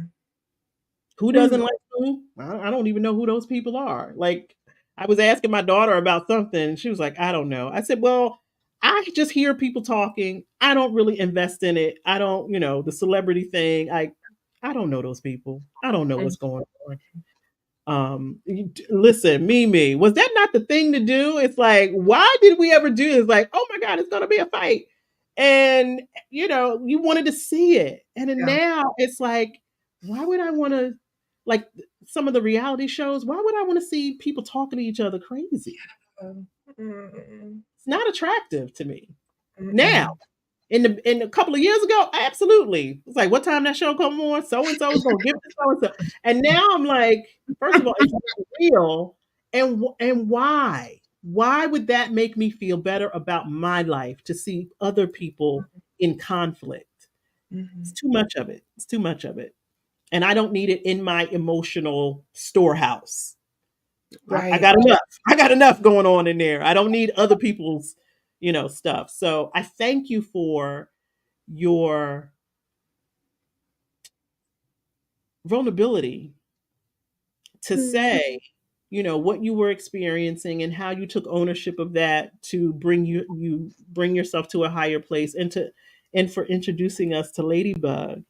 And it's a reminder for all of us to connect with our ancestors. I love the Mm. placing your forehead on their forehead, because there's so much wisdom there to be shared. Thank you for that. And for those of you, I'm gonna figure out the Instagram thing. I'm gonna figure it out. Promise. Um, Thank you, Mimi. Thank you, everyone, for showing up for us. This was Mhm. great. I will say again, if anyone would like to join the conversation, send me an email. It really was just an easy process. It was like, send me an email. Yes, I want to do it. I'll send you the link, and we're just going to talk and see what happens. And so, whether you are watching live or the replay, thank you, thank you, thank you. Continue to make comments. I will respond to them. Again, it's springtime now, y'all. So I Mhm. may have less and less time because I like to go outside when it gets nice out. So, but please do so. And for those of you who have shared this space with others, thank you so much. I really would, and I'm going to put this out there. I really would like to build this channel up, and I know that that means more investment of my time. And so, you sharing it with others supports me in doing that, and that is part of something that I want to do with intention. So thank you for being a part of that. If there is any thing else that I can do or that anyone else can do to support you, just as Danny said earlier, surrounding yourself with individuals who are supporting you even when it's difficult, when it's risky, when you know you are doing things that are going to require a different version of you. Create Mm. a tribe to support you in doing that, particularly if they are showing you examples of how they did it. Mhm. It's a wonderful thing. Thank you, Danny, Mama Danny. Thank you, Coach Yolanda. You are so welcome. It was my pleasure. I love y'all. I love me. I love us. We'll be back. Oh, Yay. there are 5 Sundays in March. We're not going to meet on the 31st because that's Easter, and y'all need to go give Jesus some of your time. So um, we will not meet on the 31st. So we got 3 more times in this month. And then next month, we're going to be doing some exercises that are really going to help us in terms of um, illuminating our power. Yes? All right. Thank Yeah. you, everyone. Love y'all. Continue to have a great rest of your Sunday. Yay. Bye. Bye.